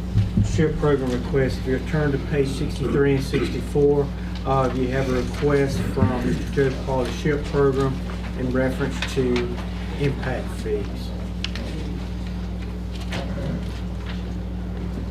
Okay. Any comments, motions, what have you on the SHIP request? I support the idea of helping the applicants. I think the language needs to be much more clear and understanding if we're going to go into an agreement with the county of the SHIP program. I think it's a great idea to help. I think this could be a city's part in partnering with the SHIP program. I think we have learned our lesson. First, we have to have it in writing, and we have to be real clear and precise. And this request was a little bit confusing. I talked to Jim about it today, and he said that, well, I'll let you explain what you think the actual wording should be. I think they had a lot of the language in there, but our acronyms are a little bit different than what we were talking about before. You have impact fees, you have tap fees, and then you have actual costs associated with equipment in there. Prime example, somebody comes and gets water and sewer today, you've got impact fees. You have tap fees, which cover your cost of your water meters. You have grinder pump fees and ones that are low pressure systems, and you may have bore costs. To simplify this process, what I would suggest is that you apply it to impact fees. That does not have a real cost associated with a piece of equipment. Yes, it is tied into your debt service and those type of things, but I believe you could justify if you wanted to tweak the amount of the impact fee portion. And that's approximately $5,000. $5,000 is what that cost is approximately there for your water and your sewer impact fees. Is that an average, or is that a set cost? That is a set cost for this. It's based on your meter size. Okay. A standard 3/4 inch house is approximately $5,000. What's everybody comfortable with? I mean, I full amount, or? I think it would help tremendously if we could waive the impact fee of $5,000. Get folks back in their homes, get their home repaired, what have you. And actually, I think that's what they're asking for. They just didn't ask for it. It says, where did it go? Last paragraph is waive all. Yes, with the exception of actual equipment cost. And so that's where tap all our fees, grinder equipment pump costs are fees. tap fees, grinder fees, and bores. Yeah. So- And you may have to have a distinction to somebody, depending on where the house is going, there could be more costs associated. So to help them out, I'd entertain a motion, we waive impact fees and send it to the county, and hopefully that's what they were asking for. It appears too, it's just for the HHRP, it's not for any SHIP. That's what I was gonna ask you, how do you want to define this? Is this gonna be for this specific program, or are you gonna say all SHIP qualified, or SHIP approved recipients? I don't know that. I think Commissioner Lowry is right. It's just this program where they've got an appropriation from the state for, I don't remember how many millions it was, but. So they would need to show proof to us that they have been approved for that funding as well. Yeah. HHRP only. HHRP only. And that's what they're asking. Here's. Okay, anybody? Any other comments? It's housing, Mayor. You won't get any arguments out of me. Well, we need a motion to waive the impact fees for the HHRP program, which is administered under the county SHIP program. Okay, is there a second? I second. Second, Commissioner Langston. Any further discussion? Discussion from the audience. All in favor, aye? Aye. Opposed, same sign. Motion passed 5-0. Next item we have, Mayor, is a request for a conveyance of property request. You turn over to page 65 and 67. Property that's in question here is the piece of property on the Highway 98 frontage in front of the current owner property. It actually belongs to the city. If you're looking at it, there's actually a sign now currently that is for the Welcome Center there. So that's what you have there for you to look at today. Jim, the parcel, what's highlighted in blue is the actual parcel that you do not own, is that correct? That is the privately owned parcel. So between Highway 98 and that blue line is what we're talking Yes, about? right. Okay. I'd love to see the history of how we ended up with it. That's a weird looking parcel carved I out. don't know how much it is, but it does have some value because it's highway frontage. So, And in the past, we've had Sabrina Burke, who has actually been the one that's been our listing agent when we had property before on there. She sold several pieces before. That's something to look at there. Not sure if you want an appraisal survey. We don't have any of that stuff on I don't know how you would appraise an unbuildable lot. It's really only valuable to the contiguous property owner, but there should be some sort of value to them. oh, yeah. it. That I'm not sure. What has the city done in the past? I just can't envision the city giving properties that- land away. The properties that we have had equipped that we were trying to get rid of in the past, we turned over Sabrina Burke probably, 4 or 5 years ago. The board had some property they wanted to get rid of, so we had actually went out to look at local realtors, and Sabrina was picked 4 or 5 years ago. So that's what we've got in the past. So there's been times in the past that a private person or group of people asked for property that was owned by the city to be deeded to them. They've asked several of, this is a little different on a conveyance here, because it's not a right-of-way or we've had, one example we had was a little different, was a right-of-way. If you remember, we had the end of, what's that, 7th Street, that was actually a city roadway. This is actually a physical piece of property, so it's a little different. And what we've done in the past when people question about, another example is Woodward property. We have neighbors over in that area that want to buy those lots. So if you really want to sell a piece of property, you probably want to go to a realtor. So they're asking for Narrow Street? Yep. It's like Not- it's 15 feet, I think. And not, They own that. oh, they own They that, okay. own that. So it just makes their property more valuable. I have no idea what the value is on it. Yeah. Yeah, it's this piece right here. But currently, they're not really talking value, they're just wanting us to donate the Yes, land. they want you to give it to them. Well, I mean, if we do that, then I feel like we would have to donate the land on the other request. It set a precedent for sure. Yeah, that's my only concern. Yeah, yeah, we can't be giving land away, you know. Good guys. We're, Do we need a realtor? Or is this something that you can ask them what they're willing to give and then come back to the board with an offer? That's up to the board. This is the first I've seen it. My thought, we're probably gonna have to put it out there. See if anyone to else see if- wants it. And take bids. Yeah. That's my thought, would be the fair. And that was the reason what we did before, turn it over to a realtor or somebody. That way it gives us arm's length as to what that price, negotiation price is, or a sealed bid, yes. If we give it to a realtor, we have to come up with a price to have it listed. Yeah. So, Can't do anything with it.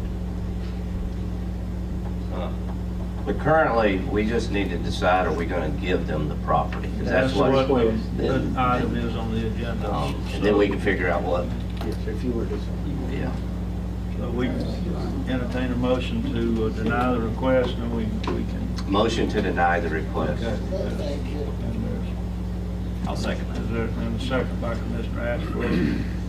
Any more discussion, we can talk about what we're gonna do with it later if you want, but for now, that's the agenda item. There's a motion and a second. Discussion for audience. All in favor, aye. Aye. Opposed, same sign, motion passed 5-0. Okay. All right. The next item we had is reference to Any Dwell. Commissioner Ashford, want to talk to you today about it? Yeah, I went to a meeting last week sometime, and they were talking about the factory that they're trying to place on the Arizona Chemical property. And Gary's here today to talk to us about some possible funding questions as far as going after grants and kind of the timeline.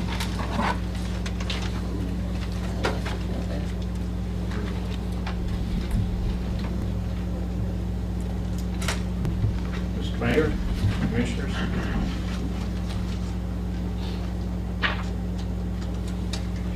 I got it.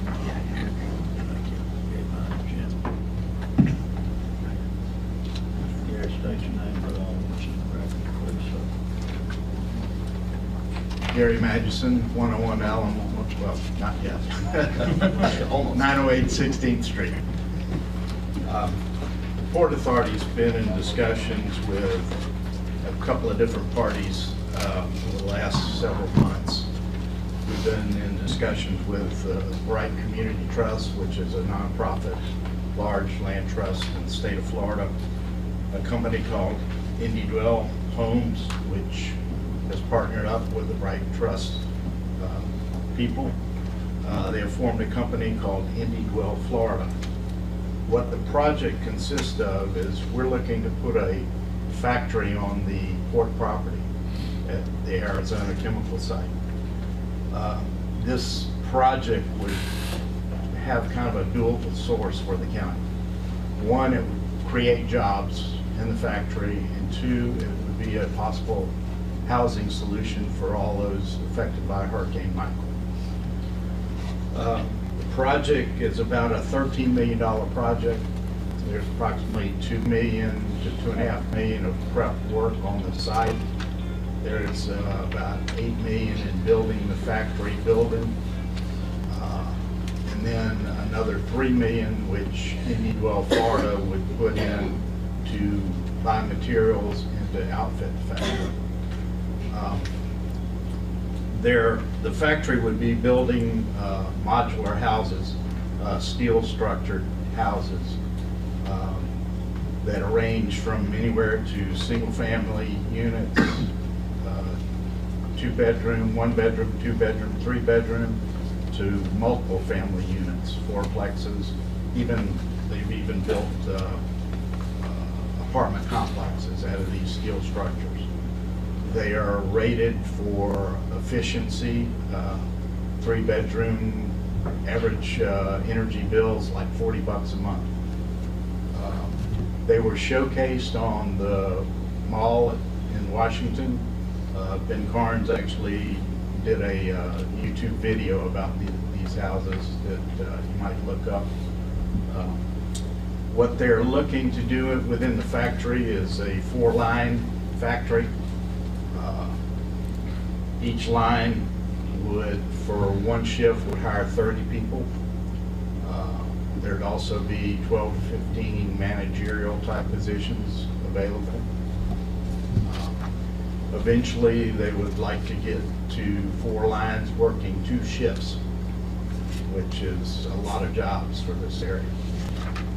Their philosophy is that they want their workers to be able to afford the houses they're building. So these houses are typically 20 to 40% less than stick-built.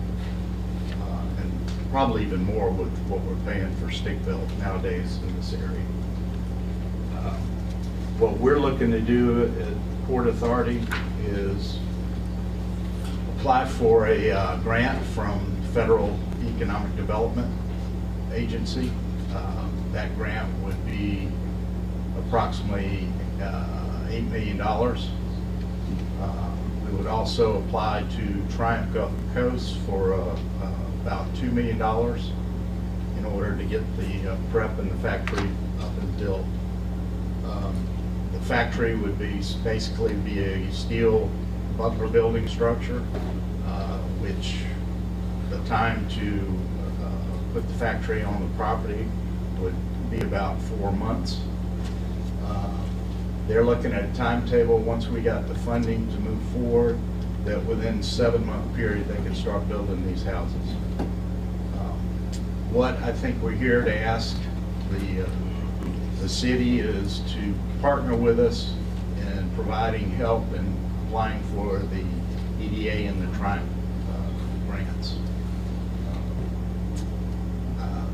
Mr. Gray Dodge from Madison Street Strategies is here, help representing IndyDwell, Florida.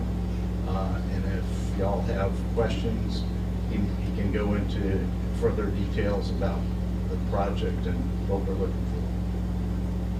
You're just asking us to partner with you, not right now with, I mean, is there any match money associated or anything of that No, nature? we're looking just for the EDA grant plus the Triumph funds and possible funds from the Florida Ports Council and FSTED funds. Now, we get grants, we build a building, they furnish it and get ready to go to work. Are they gonna pay the port rent?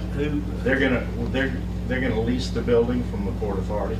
So it will also generate revenue to the Port Authority. That was my question, what my thought process was. Who's gonna own the building if we go in with you guys? Are we gonna be part owners or Well, county? Or what we're looking for is support in writing the grants. The Port Authority would own the building on the Port Authority land and would lease it to IndyDwell. If something happens down the road, IndyDwell doesn't make it, right, then we still have that asset to lease out to another business opportunity. They're also looking, and we're utilizing them. They're looking at a 200-mile radius from Port St. Joe and servicing with these houses. They're also looking to put a plant in Jacksonville, a plant in near, I guess, Orlando or Tampa, and another one in South Florida, and maybe eventually another one up here in the Panhandle. So they're looking to expand their operations, and they're also interested in the shipping channel to be able to barge these to the Caribbean, South America, etc. Interesting. Do they currently have a place where they're building them They now? currently have a couple of factories. The original factory is in Idaho, and then they currently have another factory in Colorado. This would be the first southern factory that they would have built, and because of the situation with Hurricane Michael, they felt like this was a need in the area, not only with the housing issue, but also with the jobs issue. Gary, one of the things that I found interesting too when I was listening to him speak was how quickly they can shift gears. In case of a disaster, they can start pumping out bunkhouses for volunteers and things of that nature. And that kind of piqued my interest a little bit too, how they're going to help support storm efforts and things around them. So. Correct, and their philosophy is they're training these people, and initially once the factory was started up, before it was up and running, the people they hire, they would take out to Idaho and train them at the current factory out there. And they feel like these people, once they get back here and start working, they're going to work under a supervisor that will help them hone their skills. And down the road, they can even go out into the public world and work. If they were doing cabinetry in these houses, they can go out and work with other groups. So it's kind of a training effort as well. What's the average pay? They start out at about $16 an hour, $16 to $20 an hour, depending on your position on the line. So they're good paying jobs for our area. So you're looking at full capacity, just one shift at 4 lines, 120 jobs, right? So need the jobs, but we're going to have somewhere for these guys to stay once they get here. Well, they're going to build houses for them to stay in. Okay. Well, and down the road, another situation that they might talk to the city about is the city has some donated property from St. Joe Company that was donated for housing where they could possibly put a subdivision in, both for purchase and for rental. But that's down the road. First, we got to get the factory up and running and things going in the right direction. Right, right. Commissioner Lowry, you have? Gary, where's your board on support on this? They're 100% behind it. All right. We're looking for revenue. Hear you loud and clear. Any more questions for Gary? I think we have one from the audience. Come up, please, ma'am. Hi, Cassie Sedstill. I met Frank. In fact, I reached out to Indy Well. It was one of the things, you know, I'm sending out tons of emails for help working with the CBCRT, and it was, Frank was connected with me through, I believe, Indy Well. It is a great, great program. It is wonderful what he's trying to do, what he's trying to bring this town here. Hands down, it's a connection or ties or anything of that nature. He's good people, and it's a great program. Thank So I just wanted to say that. Appreciate it. Yeah. Greg, you got anything you want to throw in? Sure. Thank you, Mayor, Commissioners. Sign in. Gray Dodge here representing Indy Dwell, Florida. We're excited to work with the city here. We're excited. We've been talking about factories across Florida. We've already been in the works on one in Central Florida. After Hurricane Michael, our strategy shifted a little bit. Still working on bringing that one up to speed, but really wanted to prioritize the Panhandle, help with the recovery, bring jobs to the area, high-paying, quality jobs. And we want to build a product that the people in our factories can actually afford to purchase. So they can be there, they can work starting at 16 an hour, full benefits, average of 20 an hour, full benefits, and actually talking about in the future creating a program where they can work to afford one of these properties themselves and actually live in those communities. So we're prioritizing Panhandle Factory. We'll want to get that up and running and bring jobs as soon as we can. So happy to partner with Gary and bring this to Port St. Joe. Really excited about the potential for it. Here to answer any questions if you have them. Another question I had in my mind, we go out, we get grants, we build a building, and you guys change your mind. We're left with a building and may find something to do with it, but my point is, at the time we get the building built, you guys don't have any skin in the game. And so They're going to put $3 million into the project. In what way would? We're just building, the building's just going to be a shell. Right. They're going to have to put $3 million into it to put all the stuff in. Well, yeah, and that's my question. We build a building and they have a change of heart and they don't furnish it for a factory, which we intended for. So that's my point. At the point we get the building built, at that point you have no money in the game. We have to obviously enter into a long-term lease with the building before we even begin the construction process. So we'll have that in the game. A 20-year lease minimum. Well, I think also there's some stipulations in the Triumph funding that would safeguard, and I would think that all of the parties would be mentioned in the application for Triumph, saying that if your company decides not to move forward, you may very well indeed owe money back to Triumph for not producing the jobs. And they have agreed to any callback provision from Triumph. And actually, basically what we're asking is we don't have any administrative capabilities to handle a grant, and so we're basically looking at the city for those administrative capabilities. We're not looking to the city to buy this building. Right. We're just looking for support, and if we're unable to get it at the city, we'll go to the county and we'll go to the EDA and As far we'll as find actual, somebody that can help us do the grant. I'm not clear on who would actually be making the application. Would that? The Port Authority. Okay, and you're just wanting a blessing of the city to support the application. Support the application and provide us with administrative capabilities to submit the application. Now, on the Triumph application, Indy Dwell, Florida would be a party to it and guaranteeing the crawlback. And it may depend on the feedback we get from the EDA. The city may be required to be a co-applicant with the Port Authority.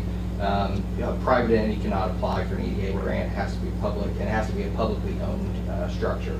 So what the EDA is going to want to look for is the ability to not only apply, but have the long-term grant management, which we know that the city has the capacity and capability of. So we would look for a partnership with the city and the port. Gary, what guarantees do we have if there's any actual expense incurred with the administration of this grant that we can get that back? And would you guys be willing to write something in that says we can recoup that funds out of rents until they're recovered? Depends on how much money we're talking about. Well, that depends on our decision too. How much money are we talking about? So there'd have to be a way, I think, for us to recover, money that's actually spent. I'd have to pass that by the board. I couldn't answer that on my own. And plus, we would have to talk to our grant writer. Right. Also, to see what charges, if any, there would be. And Or does that a come lot of out the work has been done by Bright Community Trust. They've put together a lot of the information for the grant, so there'll be assistance from them as well.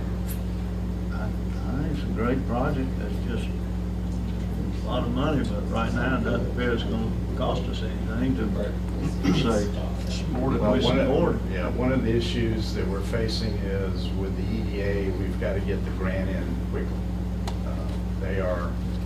There's a time limit that they're accepting grants for this type of project. And so we would initially, with the help of the community trust, what they've already done, we would initially need to start working on it pretty much immediately. Can I assume, Gary, that you'll be giving the city a pretty much finished product that we just need to ink our signature on, is what I'm hearing? Yeah, I believe so. We've done a lot of the background. We collaborate with your grant writers to make sure it's a finished product. And we've written EDA grants. My partner and I, working with NDWL, both came out of DEO.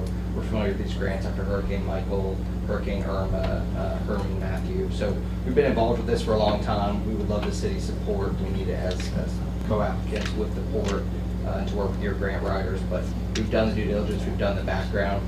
We can give them all that to where they really need to overview, tweak a couple things, sign off on it, and submit it. My initial thought, Mayor, when this was brought up, I thought of Bill Kennedy. He's submitted and written EDA grants in the past for his engineering firm back in the past, so he's got experience as well that can help us out. No doubt. Yeah. So what's the pleasure of the board? We'll move on.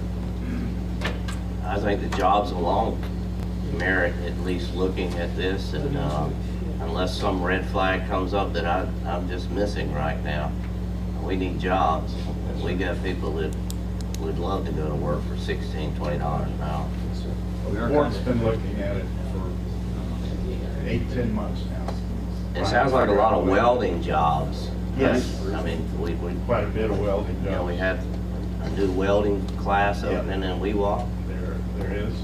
We've had talks with the Gulf Coast State College on training programs, and we want to make this as easy as possible to get people to work, shorten the timeline of training, get them in there, and they can train under a supervisor and continue their kind of on-the-job training. Yeah, Al Hambry and Loretta Costner have been involved relative to the education element. I think the only thing I'd probably add to that, city manager, you got any questions or concerns or anything? Well, until we get into it, I'm not real sure. This is the first I've heard of this past week. A couple of questions come to mind. Most time when we apply for a grant, we have to have ownership. So I'm not sure what that question is going to come out from EDA on that. The other thing is, if it's just actually helping them out, what we can do is we can be in contact with our grant writer to see what a task order would be involved to help them out. But that's easy enough, making a phone call. That would be the first thing I would do. Sure. Maybe possibility of joining. I'm not sure what the grants require. I know a lot of times when we're applying through DEO or the FERDAC grants, the first thing they ask, they want to see ownership of the property. We've already got a lien on it. Right. Part of the building. But in front of the county, Mr. Langston. Is there any kind of way that we can get with school board to, once we get this done, to implement the type of welding or building that you're going to be doing, so when these kids get out of high school, they'll already be trained and ready. Right, and that's been discussions with the college and the educators.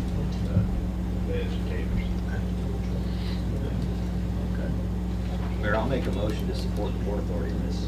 Okay, motion to support the Indian Well project. I'll second. Second, by Commissioner Lowry. Any more discussion? Discussion from the audience? Yes, I got a couple. Okay. I love the proposal, but the question is, that I have in mind is, number one, it will be, the job that you're gonna be creating, you say, well, about 60 per shift? Initially 30, 30 per shift. Per shift, okay. Now, what is gonna be the ratio of in-town local versus bringing, skilled labor from out of town? Because we want to focus on. It's gonna depend on who applies for the jobs. Okay. You know, hopefully it'll provide local people with the opportunity to apply for those jobs. Okay.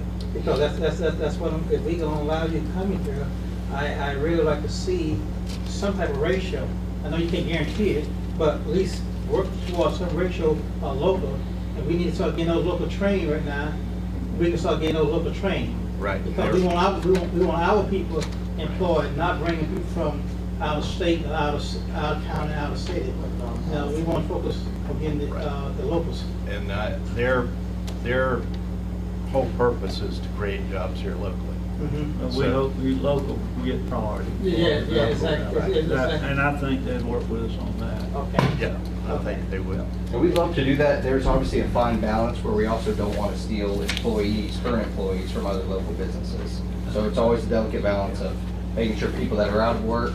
We also know a lot of people that are doing the dislocated worker grant jobs now, making $15 an hour working in recovery. Those jobs are going to come to an end within a year, about the time our factory gets online. And that's about 100 people so far that we can then shift over into the factory and get them trained. So we want to make sure that we get a lot of good local jobs without damaging or affecting any other businesses, existing construction companies that are here. Good deal. Okay. All in favor, aye? Aye. Opposed, same sign, motion passed, 5-0. Good luck. Thank you. Let's get it done. All righty. Public Works. Mayor, thank you. Yes, sir. Last meeting, the board directed Chief Herring and myself to reach out to FDOT to determine what we might be able to use to prevent left turns at both Hungry Howie's and McDonald's. We did that. We reached out to a gentleman in traffic operations in Chipley, Brian Pettis, and Brian has provided, I believe you guys have a photograph of a curb and delineator system Yes, sir. that FDOT has said was very effective in both Panama City as well as Chipley. And they offer that as, an option for this board to consider. Well, it's been needed for a long time, and when Commissioner Langston brought it up about the school bus slamming on brakes, that really brought it back in focus for me. And it's a safety issue. It is. I mean, it's just accident waiting to happen, and we're going to be blamed if we don't. That's right. And both Chief Herring and myself believe that, this particular item is certainly different than what we'd had in the past. It gives you that, with the curb being built in, it gives you that, appearance that, okay, it's a structure now. Right. Rather than just running over the delineator. So, Right. again, if the board's, wishes to move forward, we just need to know how you feel so we can contact DOT and move forward. Can we commit to having extra delineators, like Chief volunteered to replace them as they get broken? I thought I volunteered John, but. Yeah, no, as much as I would love for that to happen, the local contractor would do that. So, yeah. How much are they? $23,000. That's a vehicle. No. That would be DOT instructing the local group to put it in. There's no cost to the city. So we don't have a project. There's no cost. DOT's going to handle it. Oh, you mean they're going to? I can't believe they're going to give us something or nothing. They gave us a traffic box. That's fantastic. Wow. Okay. I'll entertain the motion to move forward. Motion to move forward, being that it's free. Commissioner Hoffman made a motion to go forward with the delineators. Reluctantly second. There's a reluctant second. He must turn across there on a regular basis. Oh, they just get ugly with them. Okay. All right. Any further discussion? All in favor, aye? Aye. Opposed, same sign, motion passed 5-0. All right. Anything else, John? No, sir, unless there's questions for me. I know we're advertising for 6 employees. Miss Charlotte, when does that advertisement end? 31st. The 31st, wow, okay. And just as an update, the bridge was installed last week. I'm sure most of y'all have seen it. That looks The unbelievable. the paving should be complete this week, and then we'll overseed, and, you know, it's done. I'd like the guys to start thinking about, while we're on that, to eliminate the wooden bridge that runs parallel to 20th, right next to 20th. Just eliminate that. It's a maintenance nightmare. It's not really needed that much. You can cross and go to the path, cross back, and then maybe look at pricing the bridge that goes over to the island on Buck Griffin that connects to the other side, another metal.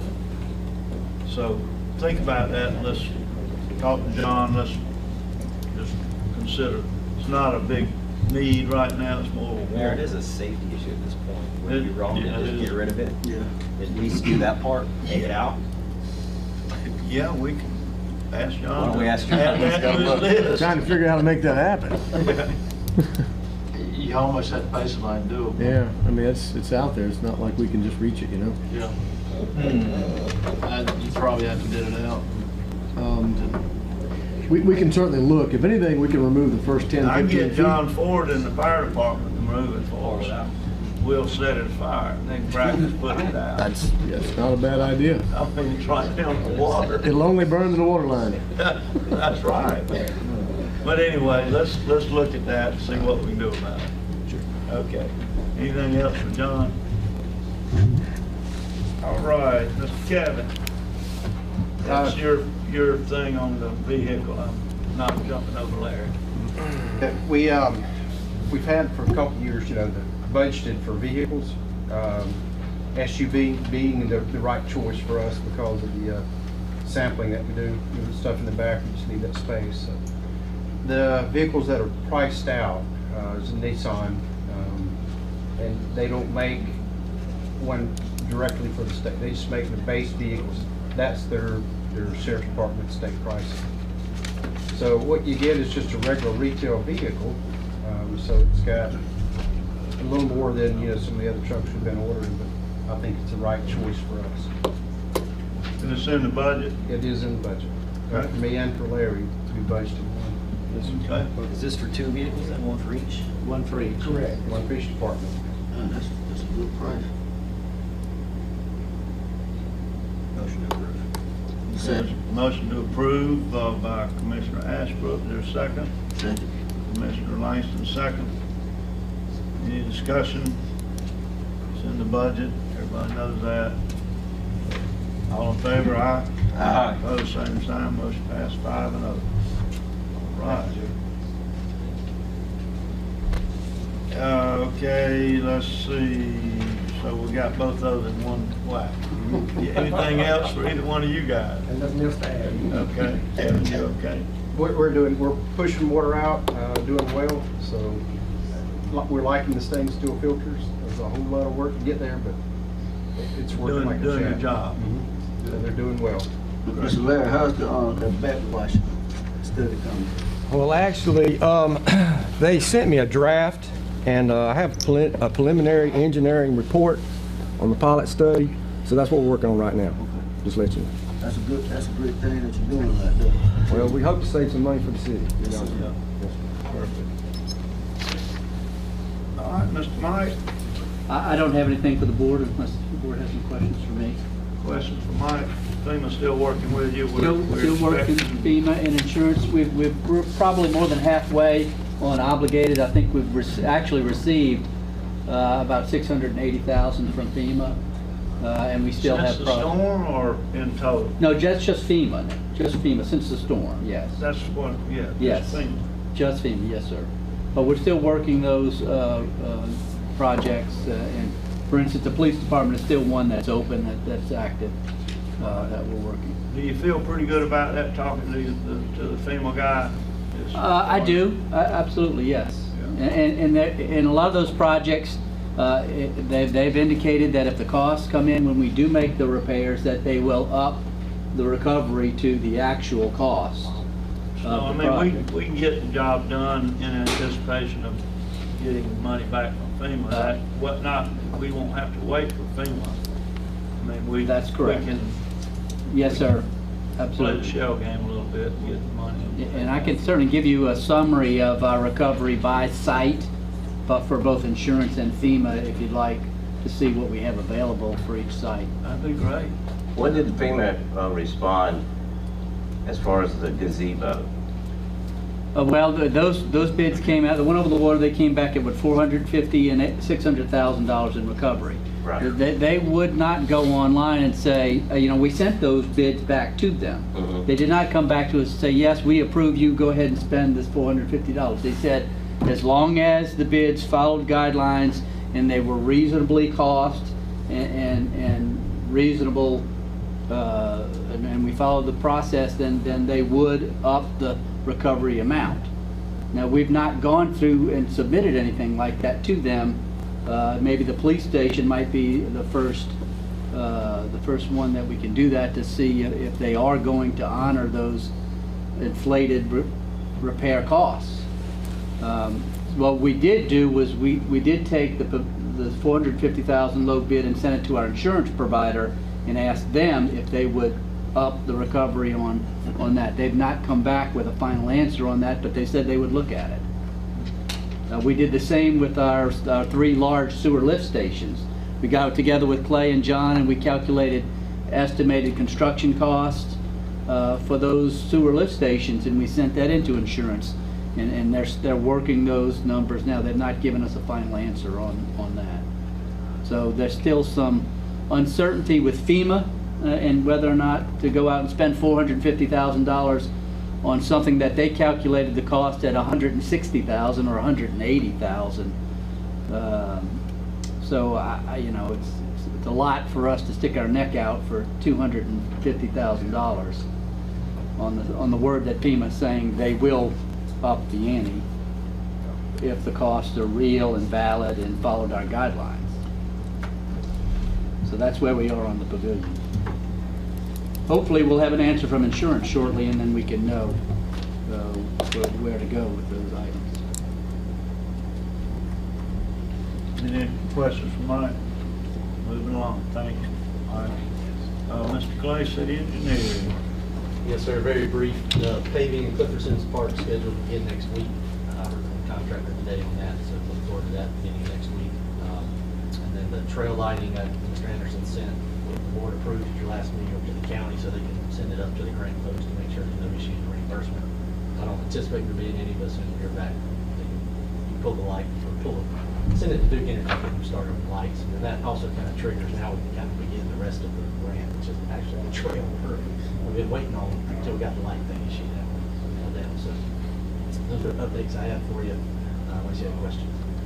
How much money's left in that trail grant, roughly? Good question. I don't think any has been spent, so I think it's 200,000. 200,000 2 or 250. 40 was match and 160 was grant. But I think it's the breakdown on that.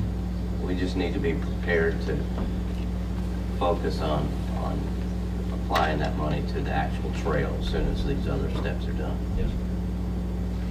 Clay, what about any progress with Clay Kennedy and you guys working on digitizing the public works as-bills? We went over and looked at the room of drawings, started putting our heads together, and then actually Mr. Grantland found some work that had been previously done many years ago. So after that, we hadn't really digested, okay, what's already been done. It seems like some of it may already be done. Right. We just got to see what that is. So yes, sir, there has been. I don't have a number for you or an amount of effort yet, but we are working. You see what we're dealing with on a daily basis. Yeah, it'd be great if we get that done. Okay. Anybody? Okay, thanks, sir. Code enforcement, I think our special master got his first hearing today. There's 2 scheduled, I think so. I think they're this week. Yes, I know it's, I thought it was today, maybe Thursday, but anyway, so we're moving along, and Mr. Langston said it best, 3 pickups over. So please, everybody, work with us. Don't put stuff out beside the road that doesn't belong there. yard waste, 4x4x4 parcel that BCC will pick up. If John has to pick it up, you're gonna get a bill for it. That, we hate it, but we're just trying to get the city looking good. Yes, sir, The please. county did come around and picked up a lot of trucks over on the north side. I don't know if they did over on south end of town, but they did a great job. But it's starting to come right back out. And it's just getting ridiculous. We're not going to pick it up for free. We're going to charge. So just remember that. That's all. Anybody else? Okay. Mr. Chief? Thank you, Mayor. I don't have anything. I would just say that I personally appreciate y'all voting to put those delineators in. It will help with safety. We appreciate you working with John and I appreciate and John. making sure that they're far enough that folks won't. John really did all the work. Okay, thank you, And John. I've never seen DOT respond that quickly, so. That's, Yeah, I was surprised too. So we can notify them this week that we're ready to go forward. We'll see how fast they work then. So hopefully they will, okay. Any questions for the chief? And also, we need to get together on your furnishings for, so we can get a bid out, get specs out for that. So just not mahogany and cherry wood and all that. Mayor, can I speak on that just real quick? Yes, sir. I felt like I needed to interject something. Early the board voted to go out and take bids on that building. Yep. But we don't have a clear and concise plan as to what we're doing yet. So I would just throw it out there if the board wants to consider it. Let's spend, $1,500 and get a draftsman to put it on paper, so everybody's bidding on the same thing. They know. So things we haven't thought about, I don't know if you want to know that, hear it from me now, but yeah, those stairs that go upstairs, they got to be 50+ years old. They're not in code. We've had 2 officers fall down them, so we need to take those out and put decent stairway in upstairs. So we need to, if we're going to spend the money, we need to do it right. I agree, and if there's draftsmen available, let's do that. I think Jim might be within his threshold without a bid. He can just ask him to do it. We want to do it right. There's no doubt about that. All of the companies that bid last time were out of town, I'm pretty sure. So it'll probably be the same way. And they all asked for bid specs, and we were like, I'll walk you around and show you. Which I can do. I don't mind doing that, but it's better if it's on paper. Let's try to do it right. Get it going. Thank you, John, for just interjecting that. Okay, Miss Charlotte. Yes, sir, in your packet, page 73, you have an election schedule. This has been gone over with the supervisor of elections, and the dates were provided by him. So I'll give you an overview of what we're looking at this year. Okay. All right. I got a copy of that. Aware of that. It's on the city website, I'm sure. I will double check. Okay. Please make sure it is. All right. Okay. Sir, just before Marquita Thompson left, she asked if we could read this. She had to go to a meeting. May I read this? So you guys? Okay. Go ahead. It just says, save the date. Are you interested in improving health and overall quality of life in Gulf County? If so, join us at the upcoming Community Health Improvement Partnership CHIP meeting. Together we will decide how to best address and improve the following selected priorities. Address to care, mental health / substance abuse, inactivity, socioeconomics. Meeting date Wednesday, January 22nd, 2020, from 9:30 a.m. to 11 Eastern Time. Location, Florida Department of Health in Gulf County Conference Room. Just a friendly reminder to refresh your memory, our vision is working together to empower Gulf County to improve quality of life for generations to come. We hope to see you there. Thank you. Thank you. Everybody get the date on that. Tomorrow, yes. Okay. Anything else, Mr. Pierce? No, sir. Okay. Citizens to be heard. Come forward, please, ma'am.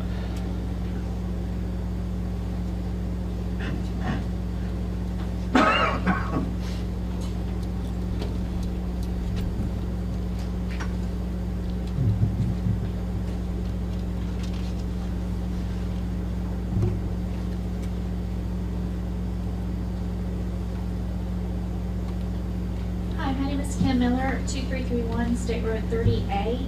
I just have a couple of questions to ask that is not in anything on the agenda today, but it's something that's going to affect the property owners in the county, but it does have something to do with the city. In 2018, after Hurricane Michael, some of the Gulf County residents learned that we were converted from Lighthouse Utilities to city water temporarily because of issues with the system. Who is responsible for notifying the citizens of that change in our service and our water, where our water source is coming from? I would think your provider. Who is your provider? If they're Lighthouse Utilities, it's their responsibility to provide you with everything concerning the water they produce and you consume. Okay, I thought so. I just wanted to be sure on that because we had you have Okay. Okay, and on that source can you tell me where the T is located, where the water changes, where there's like where that change was made, like physically located? It's at the intersection of Jones Homestead Road and Hollywood. Okay, perfect, thank you. And also, is there any discussion with the city regarding the city purchasing or taking over Lighthouse Utility water system? Not from me. Not recently. I've heard rumors about it, but it hadn't come through us, I don't believe. I think it's just rumors. Okay, all right, and then the At other the right price, at the right time, it might be something to look at, yeah. Okay. We're always interested in making a little money. Well, right now I think it's losing a little bit, so you might want to look at that closely. And then the other thing doesn't have anything to do with the water. I appreciate you clarifying that for me. The other thing is regarding the Gateway Apartments. When the discussion took place and you gave us an update on the security calls that you get there from the local law enforcement, my question is, why would they not provide security, perhaps an on-site resident for security for that particular location, or at least contract security for people and alleviate that off the citizens bearing that, so they'll have more time to focus on all the other calls for the rest of the community? It's a good question. I think it'll probably come up at the workshop, but I think there has been some discussion about an on-site law enforcement, them providing a apartment for law enforcement, but they didn't qualify. Well, and that may be another thing too, Yeah. until they do get the sidewalks that a couple of the other citizens talked about, maybe that person also with security could also help that to make sure that people were able to get safely where they needed to go. Good And that's point. it. Thank you very Good much. point. Thank you for your comment. Mayor, I'm not sure what the terms are or whatever, but when I was over there, I know there's been a sheriff's department car there. Caleb Kesterson, he's over for us. He's living there. Okay. Oh, he is? There is one living there. Wonderful. Sheriff's deputy. Oh, okay. Well. Well, I don't need to sign in No, again. I was just wondering, HGTV was launching a massive nationwide small town redo. And where are we on that, or have you heard about that? Ask me that question one more time, please. HGTV Okay. was looking into redoing a small town. And what, have you heard about that? Or have anyone heard about that? Well, they are. We'd like to be You're a candidate. clueless, We'd like huh? to be a candidate, You're but I haven't heard clueless, that. Mike was nodding his head that he's heard some of them. You've heard I that? saw somebody post something on Facebook about it, Yes. On the, referencing a website to go look at it. I didn't look at Yes. it. That'd be fantastic. Any way we can apply for that. That's what I was wondering, who do we Yeah. contact? Yeah, well, let's just check into that. Jim and Miss Charlotte, if y'all get your HGTV Google or whatever and see if there's something out there that we can apply for, that'd be great. Every bit helps, It doesn't it? sure would. Thank you, ma'am. Yeah. All right, anyone else? Okay, Miss Christie, come on.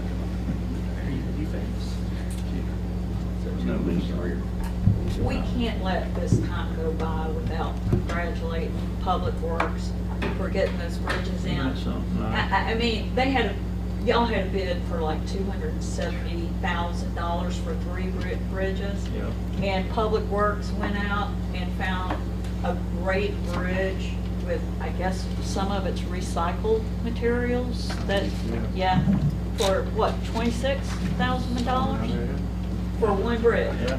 So that's what the good news that the citizens need to hear and know. That's just extraordinary. So with some of the excess funds, and Mayor, I spoke to you about it. I ride my bike practically every day. And I've talked to you about what's going on down at Jetty Park. Those plastic garbage cans, they go blown over, and then the birds are everywhere, and they're just little flying rats. And I'm wondering, and I know that metal would corrode, but if there's some kind of containers that might be aluminum to just at least help stabilize those things that look a little nicer. A red garbage can tied, And the yellow one over here. doesn't look very good. So that just would, and then also thank you for the information about the code enforcement. There are some neighbors and some roads that just do not look very nice, and some of the neighbors are getting a little tired of, and it has nothing to do with recovery from the storm. It's just, you just don't want to get off. Accumulation. Yeah. So whatever y'all can do to help with that, that would be terrific. And then I'm just kind of curious where we are for process and progress on the NERDA grant and the, I know that the engineers had to go out, do some ideas where they are with the plans. I haven't heard from NERDA, Shoot for the next public hearing in March, and we have to pick a date, but Okay. that's what we're shooting for. Thank you, Clay. We appreciate that. Thank you. So those are the things. The other thing, that ice machine that is down, you drove by the other On day. Balsell, Yeah. that damage in the storm is $2 ice. Yeah. I don't know who owns that. Well, there's. Code and everything. Jim We have, Todd. I'll get with Richie on it again. Yeah. Instead, we had actually had several discussions with the property owner and the businesses going in there. Yeah, and my understanding is it's some guys over in Panama City that can afford to get that. Okay. All right. Yeah. So thank you. Thank you for the bridge. Yeah, thank you, ma'am. Okay. Anyone else? Okay, Mr. Hoffman, we'll start with you today. Oh, I did, sorry, Ms. Still. Hi, yes, it's still good. I just wanted to go back to the commissioner qualifying fee petition process. That was kind of. You want there to was know no what we comment did? on that? Yeah, what did you do? We turned it over to the attorney, he's gonna bring it back, he knows we wanna probably follow state guidelines, which is say you can pay the money or you can qualify by petition. Okay. I think that's where we are, is that right? Yes. So is there a date, I just wanted to clarify, is there a date on bringing that back up? He said next Next meeting. meeting, off and Next meeting? Yeah. All right, thank you. All right, That's it. thank you. All right, I'll keep my head up this time. Anybody else? Okay. All right, Mr. Hoffman. I don't have anything. Okay. Mr. Lowry. Good. I have nothing, Mayor. I just want to say that it was a great turnout for the MLK walk. I was proud. I'm telling you, it made me so proud to see how diverse the crowd was. And the speaker at the Washington Rec, Mr. Lawrence, he was an ex-NFL football player. He did a great job. He did. And also the lighting in Washington Rec, man, it's beautiful. It makes it so bright and clear in there.